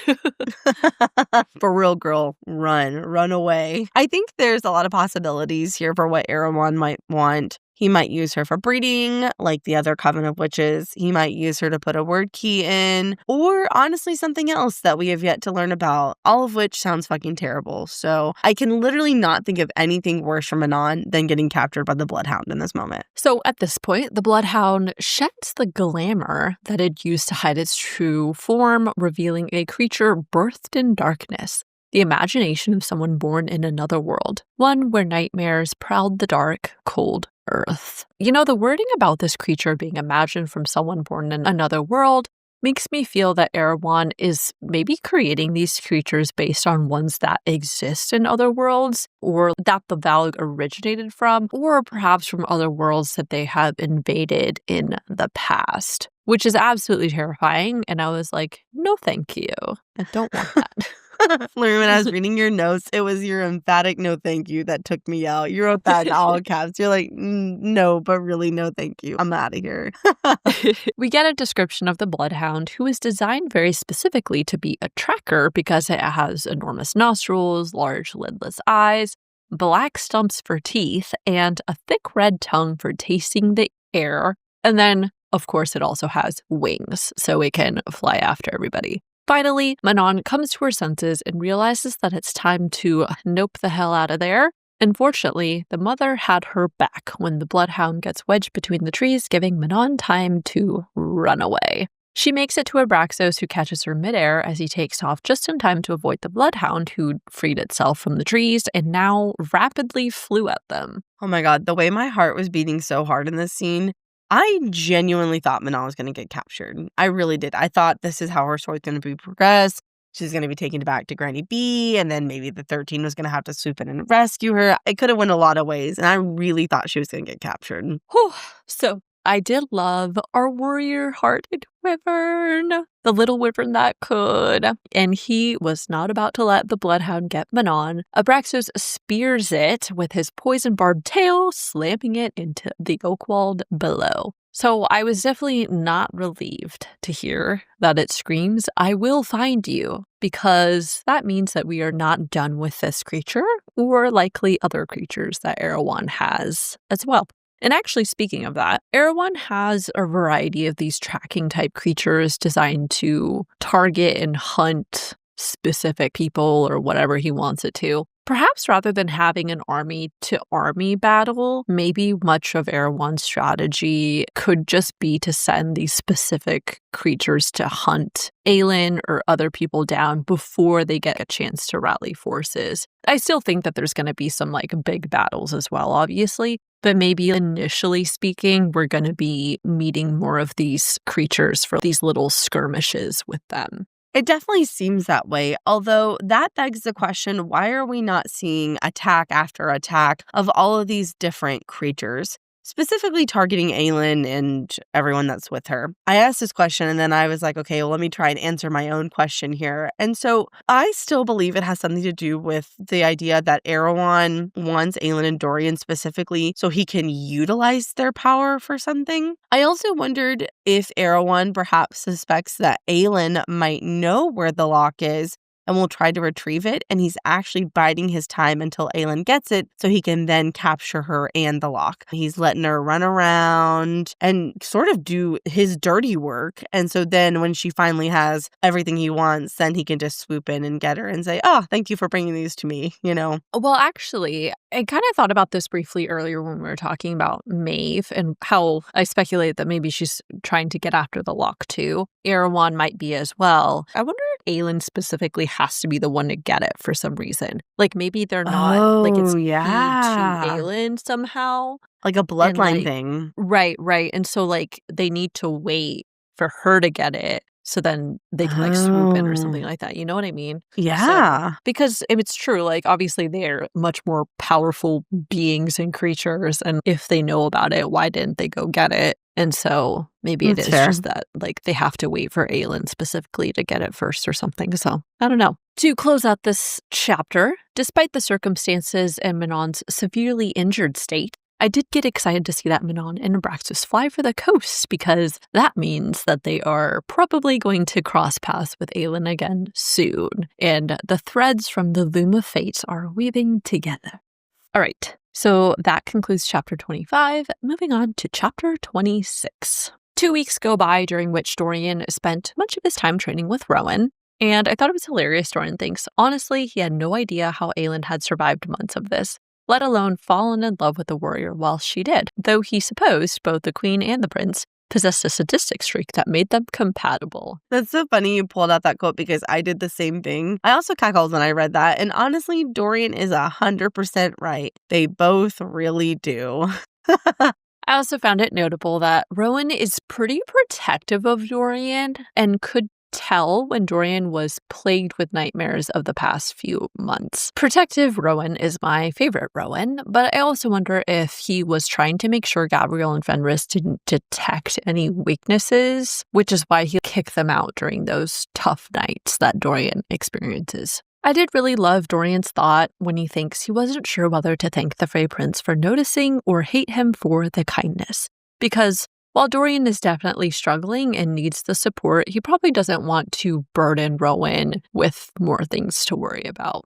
I also think it speaks to a broader theme that oftentimes, even when we know we desperately need help and compassion, we have a hard time accepting it. And this definitely seems like something Dorian in particular struggles with. Outside of training, Rowan and Dorian gathered as much information as they could around the city, and they learned the following. There were currently 8 captains left in Rolfe's armada, including Rolfe, and even fewer ships. We knew that Rolfe's armada took a big hit in the battle with the Volk in the spring, but these numbers are abysmal. They're definitely going to need more ships to fight against Erewhon, and so I think that really solidifies for me that ultimately they want control of the Dead Island so that they can base other fleets to fight Erewhon. Most alarming was that they learned much of Aderlin's fleet had actually been stationed in the Gulf of Oro. Erewhon had strategically divided his fleet in key locations like Eoway's northwestern coast and in Melisandre's ports, where apparently their queen was giving Morath's soldiers free reign.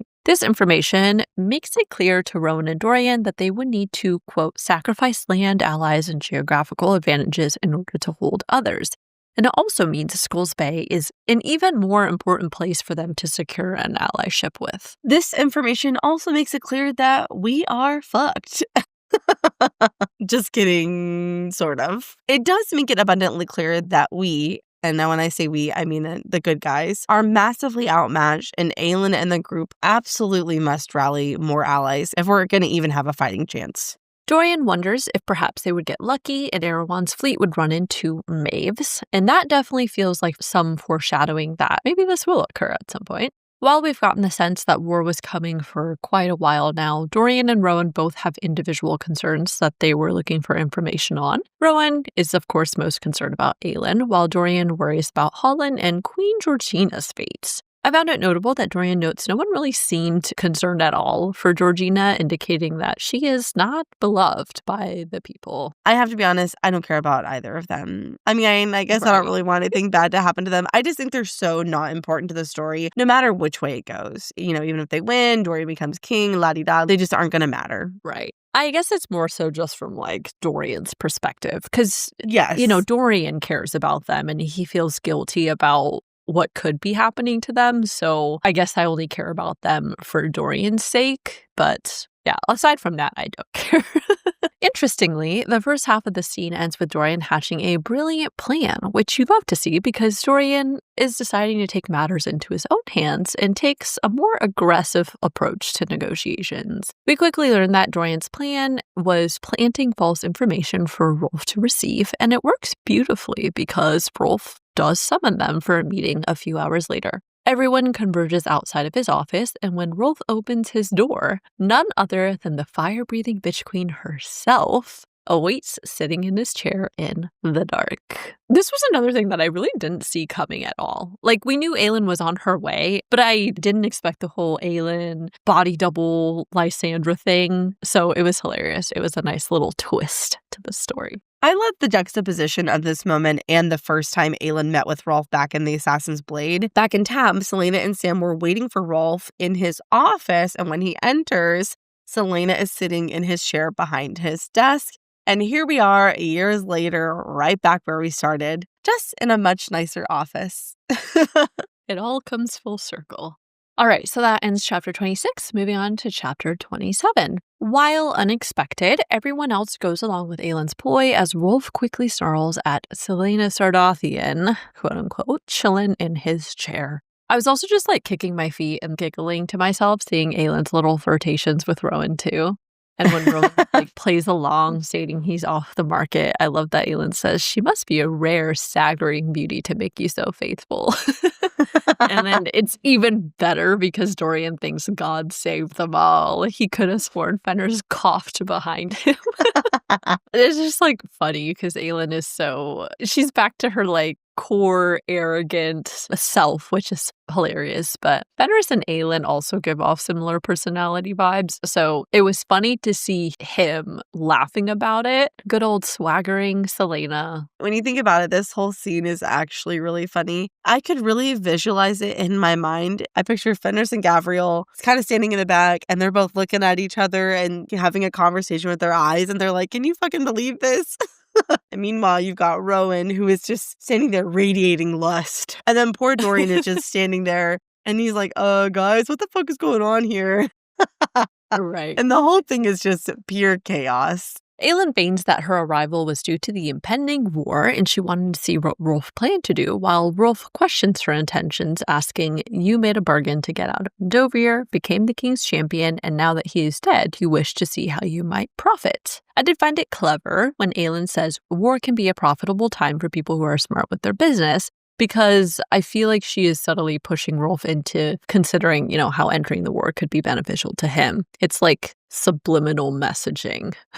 Also, especially when you think about it, because Rolfe is a literal fucking pirate, he really does seem to be all about the money. So that's pretty smart to play upon that for Rolfe. He wants the booty. He wants the booty. Yeah. Rolfe ultimately is still unconvinced and still pissed about Aelin's shenanigans that ruined his business in the past. But I did think it was so funny when he's like, get out of my seat and like, put back that emerald you slipped of your sleeve. Then we also see that Aelin put one in her mouth. Rolfe still catches that one too. It seems like Aelin honestly was more of the pirate in the situation than Rolfe was. She's like the true Captain Jack Sparrow. Well, maybe not Aelin, but Selena Sardathian is definitely Captain Jack Sparrow in fiction form. Rolfe decides he's over her antics and tells the females, you want my assistance in this war? Here's the cost. Kill her now, then my ships and men are yours. At this point, the real ploy is revealed when Aelin calls in Lysandra, who body doubles as a perfect Aelin Galathenius. I loved how Aelin introduces herself. She says, allow me to introduce to you, Captain Rolfe, the incomparable, the beautiful, and the absolutely all-around flawless Queen of Terrasen. Even Dorian, without the finer sense of smell, couldn't tell which one of them was real, while Rolfe is of course floored and sells, "What devilry is this?" And I was like, "Gods above, it's a parlor trick." I feel like that's what Rolfe was thinking. Gods above. Also, just a quick side note, for those of you who are tuning in for the first time, last week in Lorcan and Elite's chapter, he thinks God's above. And I don't know why, but that was really funny to Lorraine and I, so we are really locked in on that. So if you're wondering what the hell we're talking about, that's what we're talking about. God's above. Gods above. Yes. God's above. So anyways, when the two Aelins do smile at each other, though, Dorian notices a slight difference in Lysandra's version, who smiled softer and, quote, made with a mouth that was perhaps less used to snarling and teeth-baring and getting away with saying hideous, swaggering things. I just have to say that is also yet another example of Dorian being very observant and perceptive, because that is a very small detail to be able to figure out who's the real Aelin. Aelin does reveal her trick as Lysandra shifts back into herself, and I thought it was interesting that even Fenrys is shocked to see a shifter in real life. We know that shifters are highly revered among magical beings, and I think seeing that Aelin has one in her court definitely helped to legitimize her in the eyes of Fenrys and Gavriel, in addition to whatever they already knew of her power from her time in Mistward. Also, just a quick reminder, we learned in Queen of Shadows that shifters are highly prized and feared for their abilities, and most of them were hunted to extinction. If even Gavriel and Fenrys are shocked to see a shifter, then you know they are really, truly very rare. Rolfe quickly realizes that the 16-year-old self-righteous brat was one in the same with Queen Aelin Ashriver Galathinius, and that everyone else had known who she was the whole time. Aelin has Dorian confirm his identity, but I also thought it was interesting Rolfe looks to Fenrys and Gavriel for confirmation, because I think he knows that they are more like neutral observers in this situation. Plus, I feel like he probably knows that they can detect the lineage's Fae as well, so he's like looking to them. Identities and introductions out of the way, Aelin turns to Rolfe and gets straight to business by asking why Rolfe refuses to aid in her cause. And that ends chapter 27. Moving on to chapter 28. I do have an overarching thought for this chapter, and I discussed this briefly in my overarching thoughts at the top of the episode. Unpopular opinion, I found Aelin's behavior in this set of chapters cringy, and actually I was feeling really spicy when I wrote this. I wrote stupid. She really needs every ally she can get, and she needs a dead island as a strategic stronghold, especially given what we learn about how Erewhon has very strategically spread his fleet around the southern part of the continent. In this moment, she has just been informed of that information, on top of the fact that Maeve is on the way. And even with that information, she decides to demean and embarrass Rolfe, and then is surprised that he doesn't want to ally with her. I'm not saying she should have went in groveling and begging for his help, but maybe outright just insulting him perhaps was not the best strategy to secure what she needed. And so now I feel like she's kind of created this hostile relationship, and so even if they do end up allying, I wonder if they'll ever really be able to trust each other, which could cause issues down the line. Yeah, that's fair. I guess we'll see, as we talked about earlier, like what her ultimate plan is here. Rowan quickly fills Aelin in on the bargain he'd made with the cadre, and they exchange some information. I love that Rowan immediately jumps to Aelin's side, and then he whispers, "I missed you like hell." And I was like, oh, so sweet. And then they kiss in front of everybody. I also thought it was really funny that Rolfe looks pissed, and after Aelin tells him, "You hate me, I hate you. We both hate being told what to do by busybody overlording empires." And Rolfe responds, "Your silver tongue and arrogance won't get you through this." And then Aelin just sticks out her tongue at him. Like, girl. The actual political purpose of the meeting begins with Aelin offering money and a chance to elevate Rolfe's status from a pirate lord to a pirate king by backing his cause against Fenharrow's claim for the islands. Rolfe really doesn't give two shits about Murtaugh's letter or Dorian's insistence that if they win the war, he would have the two largest kingdoms backing up his title as the King of Skulls Bay. And instead he says, the talk of young idealists and dreamers, and that the war will be won by the warriors, by the men and the women who will spill their blood for it, not for empty promises and gilded dreams. Aelin, on the other hand, insists that winning the war means they can build a new and better world, a free world, and that this demonstrates a core difference in ideologies at this time. So first of all, We see that Aelin is establishing a broader purpose for why this war is so important. It's not for individual power or kingdoms. It's for the greater idea of freedom in a world that operates differently than what it has been. Aelin has always been an unconventional person, and we know she intends to use anyone and everyone from her past as allies, regardless of their formal titles or their ranks or their pasts.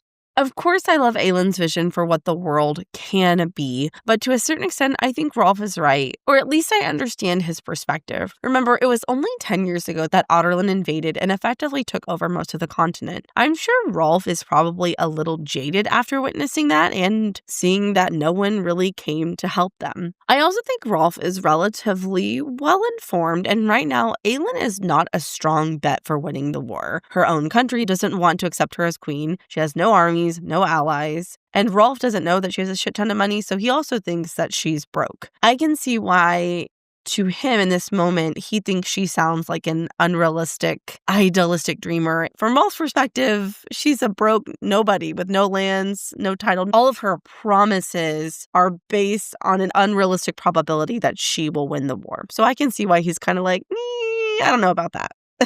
Yeah, that's fair. This does lead me to my second point, though. I think Rolfe doesn't currently believe in this future, but I think it will appeal to him later down the line because despite earning power and profit for himself, he's never really truly been able to establish a respected rank politically by nobility and other kingdoms under the current structure of the world. They may have left him alone in Skulls Bay and let him do whatever he wants within that area, but he didn't have any real political power outside of Skulls Bay. Thinking back to Tab, Rolfe's most profitable business was the slave trade until Aelin ruined that. And then Rolfe's power was also tied to some sort of business and by extension serving other kingdoms with that business because in the current order of the world, he was not a noble. And so the ways that he could gain power were pretty limited. Through all of that, I think it makes sense why Rolfe says masters are needed to maintain order, to keep things running and profitable. It will not end well for those who seek to upend it. Rolfe is a pragmatist and at this time believes that any attempts to change the current order of things will just result in chaos. And so I think he'd rather maintain what little control and peace he has than try to change everything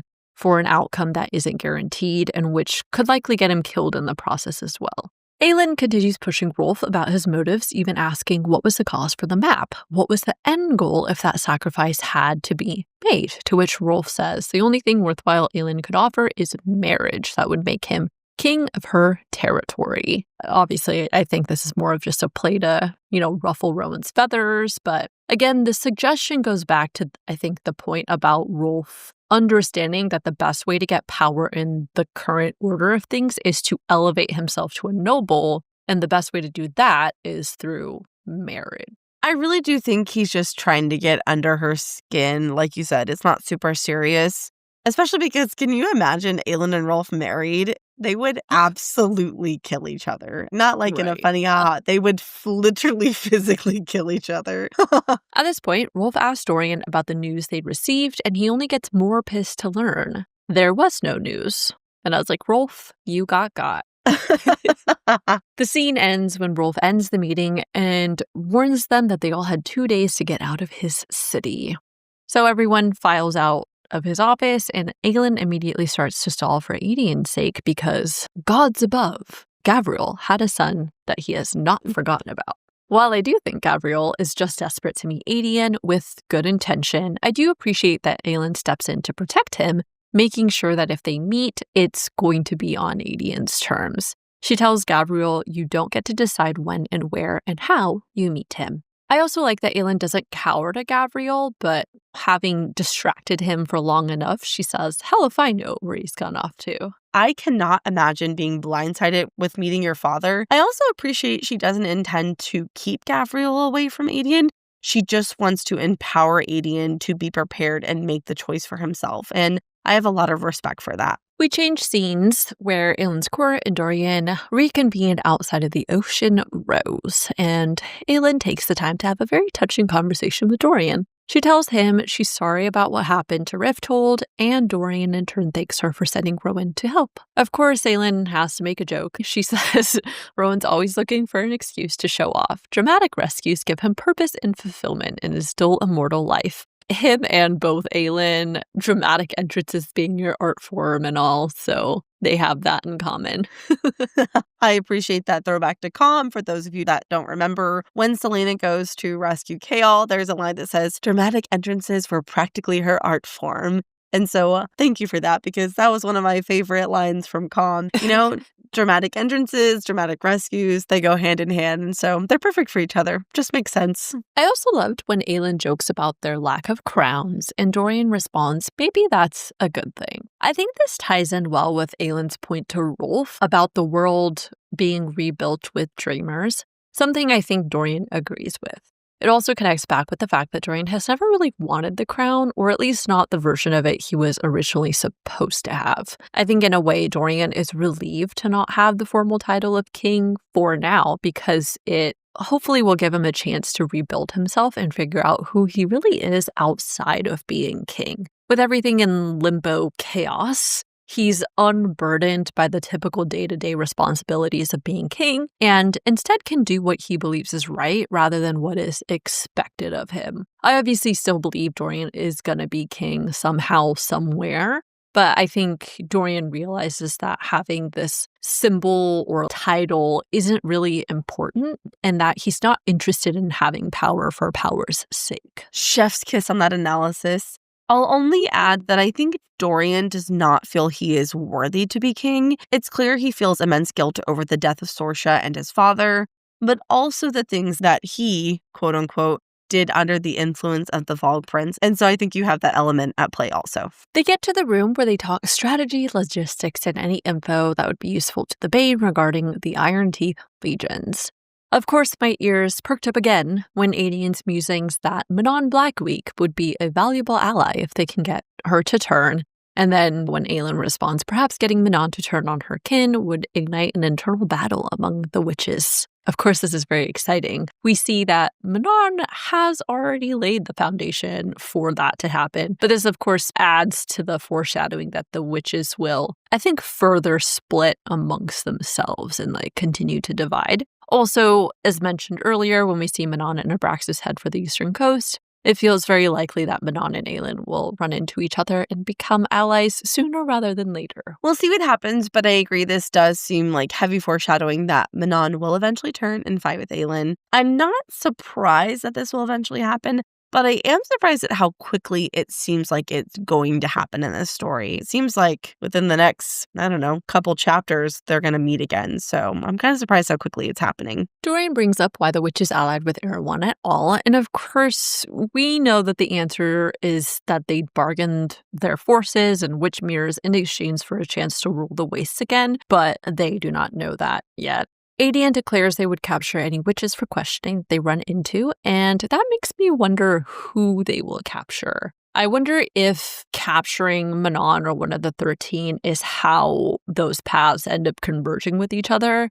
And then at that point, that's how it moves them into forming an alliance or something like that in the future. Aelin fills Rowan and Dorain in on her meeting with Brannon and his command to go find the lock in the stone marshes. I do kind of feel like we may get some kind of big battle in the stone marshes. Maybe this is going to be the big event of this book because Aelin thinks about Maeve heading for Eelway and Erewhon's forces being in the Gulf of Oro. So something feels like it's going to be a big battle in some way in that area. Yeah, I don't think it'll be a big battle in terms of an army against an army, but I definitely feel like you're right that some really bad shit is going to go down there. Maybe they'll have a run-in with Erewhon again, the Ilkin, the Bloodhound, or God knows what else Erewhon has cooked up, or Maeve, or both, or all of them. But yeah, definitely some bad shit, for sure.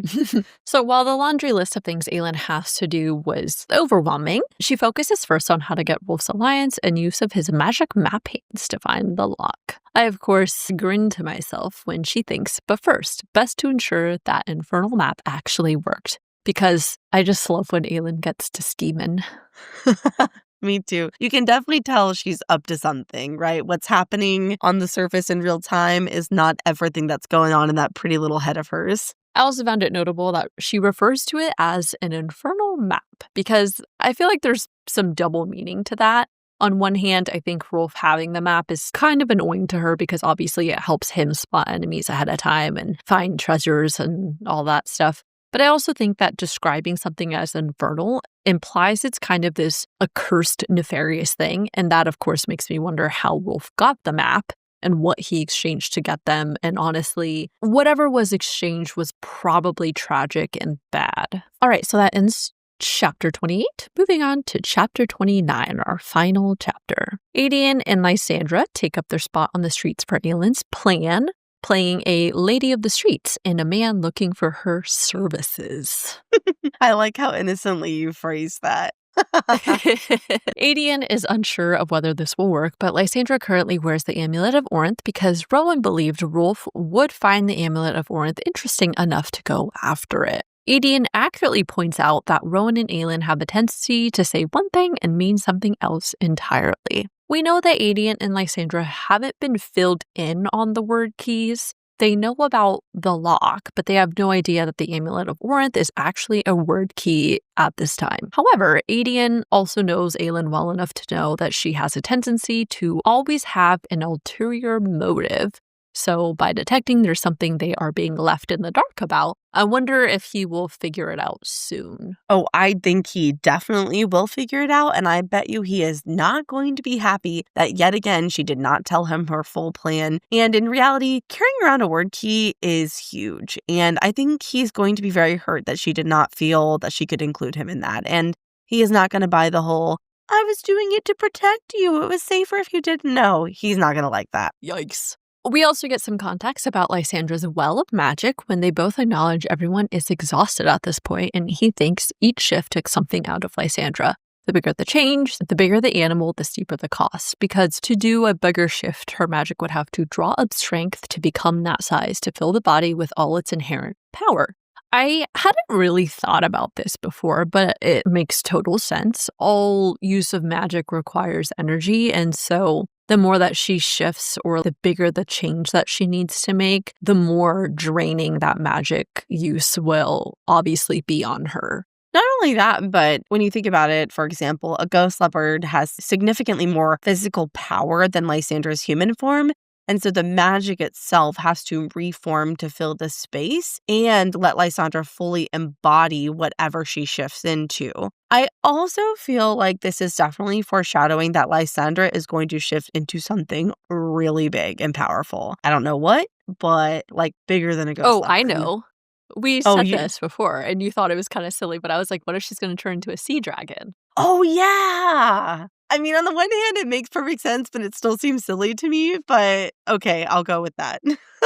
What else could be bigger than that? True. Well, now reading this, it makes me feel like that is foreshadowing that they're building us up for her transforming into something like that. I think so. Yeah. Dorain appears next to see if they had any information to pass off yet. And I found Aelин's thoughts and reactions really interesting because I think I had assumed Aelin would be okay with Dorain having now learned the truth about what happened to him. But it's clear that Aelin still has a lot of trauma from his experiences with the Valg version of Dorain and the fact that Dorain is the son of the man who destroyed his kingdom. I was also very caught off guard by Aelin's thoughts in his conversation with Lysandra about Dorain, especially because Dorain was also a child when Aelin invaded, and so he in no way could have participated in the conquest or have stopped it. I did find it a little hypocritical that he also tries to justify his attitude and behavior towards Dorain because Dorain used to be a party boy and a womanizer, because by his own admission, he used to party pretty hard with the Bane too. I think he was participating in a lot of similar activities, and so I was disappointed in Aelin for his behavior. And I'm happy that Lysandra held him accountable. as you will see as we continue through this chapter.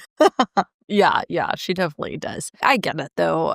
So Aelin thinks he found himself staring at the son of his great enemy, King, but still a face he'd hated, sneered at, debating cutting into tiny pieces for many, many years, a face that had taunted him in that dungeon cell. I think realistically, Aelin has yet to have any one-on-one time with Dorian to get to know who he really is deep down, or for them to resolve any outstanding feelings from the years spent considering him an enemy. And I think that will take some time for Aelin to reconcile. You can't expect 10 years of hatred to be resolved in like one meeting. And I sided with Lysandra, and I'm glad that she called him out for that stuff, but I get why Aelin still feels this way. So I go back and forth. I can see why he feels this way to an extent, because it would be hard to separate the memories of the real Dorian from the Vogue Dorian and the association of his imprisonment by the King of Aelin. But at the same time, I just feel like they have all encountered enough Vogue to see what it does to a person that I feel like you should have some semblance of being able to separate a Vogue from the person that they are. So I really go back and forth on that. I also found it notable that Dorian takes interest in Lysandra's shifting abilities and asks whether she could shift into a plant if she wanted to. We've predicted that Dorian will start to shapeshift, and so this feels like some more evidence to support that idea. Oh. Lysandra plays middleman, sensing the tension, and when Aelin asks, so you and Whitethorn didn't kill each other, I loved Dorian's response. He says he saved my life, nearly got himself burned out to do it. Why should I be anything but grateful? And then, Lysandra gives Aelin like a smug smile, and she's like, see? Lysandra, of course, really empathizes with what's happened to Dorian, and I love that she defends him. But I think through Aelin seeing Rowan accepting Dorian as a friend and ally now, it will help him get there with time as well. I think Lysandra especially understands Dorian's ordeal because Dorian was trapped behind a mask and forced to do things that were out of his control.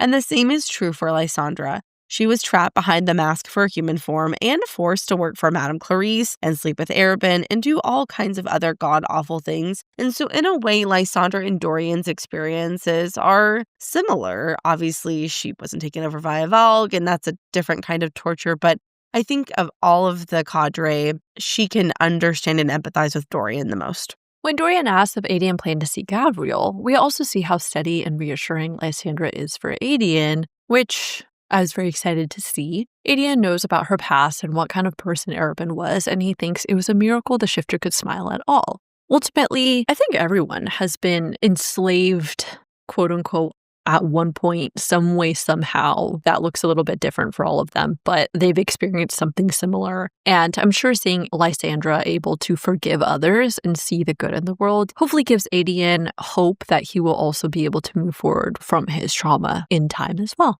This segues us perfectly into the next part of Lysandra and Aelin's conversation when she reminds him that Dorian has been enslaved by the Val, and that the reckless, arrogant prince Dorian is no different than the reckless, arrogant Aelin Lysandra used to know as well. This was definitely a deeply emotional conversation that shows us how much Aelin, I think, has suffered from the past 10 years, but I love that ultimately Lysandra tells him Aelin forgave him. Aelin never once held it against him. And yeah, I love that. Aelin is the one person Aelin will give anything to protect at this point, and given they both suffered in the same way over the loss of their kingdom, it speaks volumes that Aelin can still see Dorian as a friend because she knows Dorian's true character, not just the image of Dorian from the outside. Ultimately, I feel like Aelin's anger is just a mask for his pain over the loss of his loved ones and his country. He wants to place blame, and Dorian is the most accessible person to place that blame on. I do think we will see Aelin come around once he and Dorian spend more time together. It's annoying to me that Aelin is projecting this onto Dorian, but I do understand that Dorian is, because of the circumstances, the most likely candidate for Aelin's pain, suffering, anger over what's happened. Lysandra is definitely a force to be reckoned with herself, though, because not only has she convinced Aelin to try harder and try better to forgive Dorian, she also puts him straight in his place. I love that Lysandra holds Aelin accountable. Something that I think is really important in real life relationships, but also fictional ones, is that your partner pushes you to be better. And I love that Lysandra is pushing Aelin to be better here. Romantic or not, Lysandra is good for Aelin. So however they end up, I'm happy that they have any kind of relationship at all. Yes. So when Aelin grumbles about ranks and taking orders, she fires back, "This isn't a battlefield, and last I checked, you weren't pathetic enough to enforce rank to hide from being wrong." I appreciate that she pushes Aelin to be better from a moral perspective, and overall, this just goes to show how much I think all of our characters have grown and matured so far. I also think there's something to the idea that Lysandra is willing to show her true, wild, broken, and indomitable side to Aelin, because that shows that she also trusts Aelin enough to be her true self. Aelin thinks no matter what body she wore, she was the Staghorn's given form, the heart of the Oakwald. Okay, so I feel ready to propose another mate theory. We already have Rowan and Aelin and Dorain and Manon, but now I'd like to add Aelin and Lysandra because, I mean, come on, his blood sparked and thrummed. That seems to me to allude to a deeper, faded kind of love. Oh, honey, I don't think that's why his blood was sparking and thrumming, okay? I think that was lust. Okay, I know that, but also that is like very typical language for like something deeper going on, I feel like. So Lysandra panics and backs away after poking his chest, and Aelin immediately realizes it was too soon for touch. But I wonder if another reason she was backing away is because she felt that spark too. I don't know about mates. I'm going to say no for now. I do think there's something romantic brewing between them, but mates feels really big. That feels like a really big commitment. I will also add part of my justification for that is that I am unclear if you can have a mate if you aren't Fae or demi-Fae. I guess that kind of puts a dent in the Dorain and Manon thing, but they're both extremely powerful magical beings, so maybe you have to have magic, which Aelin doesn't seem to have magic, but he is a demi-Fae, I think. I don't know. I'm confused on that point. So just add it to something else I would need clarification on. I'm saying yes. Of course you are. They shift conversation to the topic of Gavriel, which is also loaded with lots of emotion, of course. I agree with Lysandra when she says, "I got the sense that he is the sort of male who would respect your wishes if you chose not to see him, and that Aelin would never ask him to meet Gavriel for the sake of alliance." But we see that Aelin worries about what Gavriel would think of him. I think Aelin has always been honorable, of course, and so it makes sense that he worries about his reputation knowing Gavriel's, but I'm sure Gavriel won't judge him for his past. If anything, I think he will probably understand the sacrifices that Aelin had to make because Gavriel himself has likely done many similar things being in Maeve's cadre. That's a really good point. Both Gavriel and Aelin have been forced to do things to serve bad people for the ones they love and care about. And I bet of all people, Gavriel would understand probably better than anyone else. And so I hope that they're able to bond over that. Aelin then asks Lysandra what she would do if she was in his position, and she says that she can't answer because of her own father, and she trails off.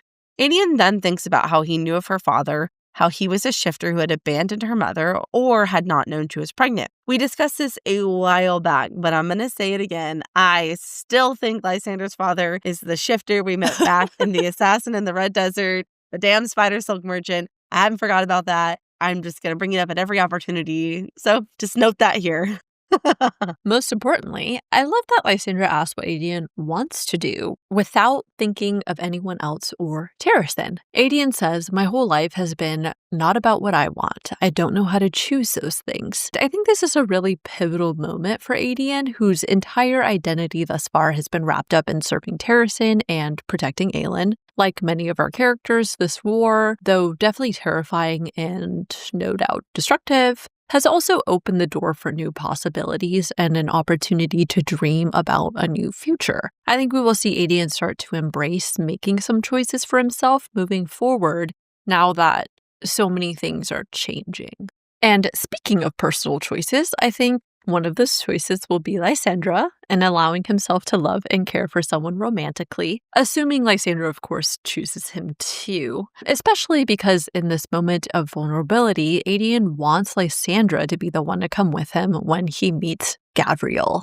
To close out this chapter, we see that the plan seems to work when Rolfe's barmaid stumbles upon them in the alleyway. Aelin wonders if perhaps the barmaid was scouting for Rolfe, but why bother? Why not just come take the thing? To which Lysandra responds maybe she thought she was looking for something else. This whole interaction definitely confirms that Rolfe detected something about the ancient magic of the word key on his map, but I do kind of feel Rolfe was probably running some responsive recon himself to make sure it wasn't a trap because he doesn't know exactly what the thing he's sensing is yet.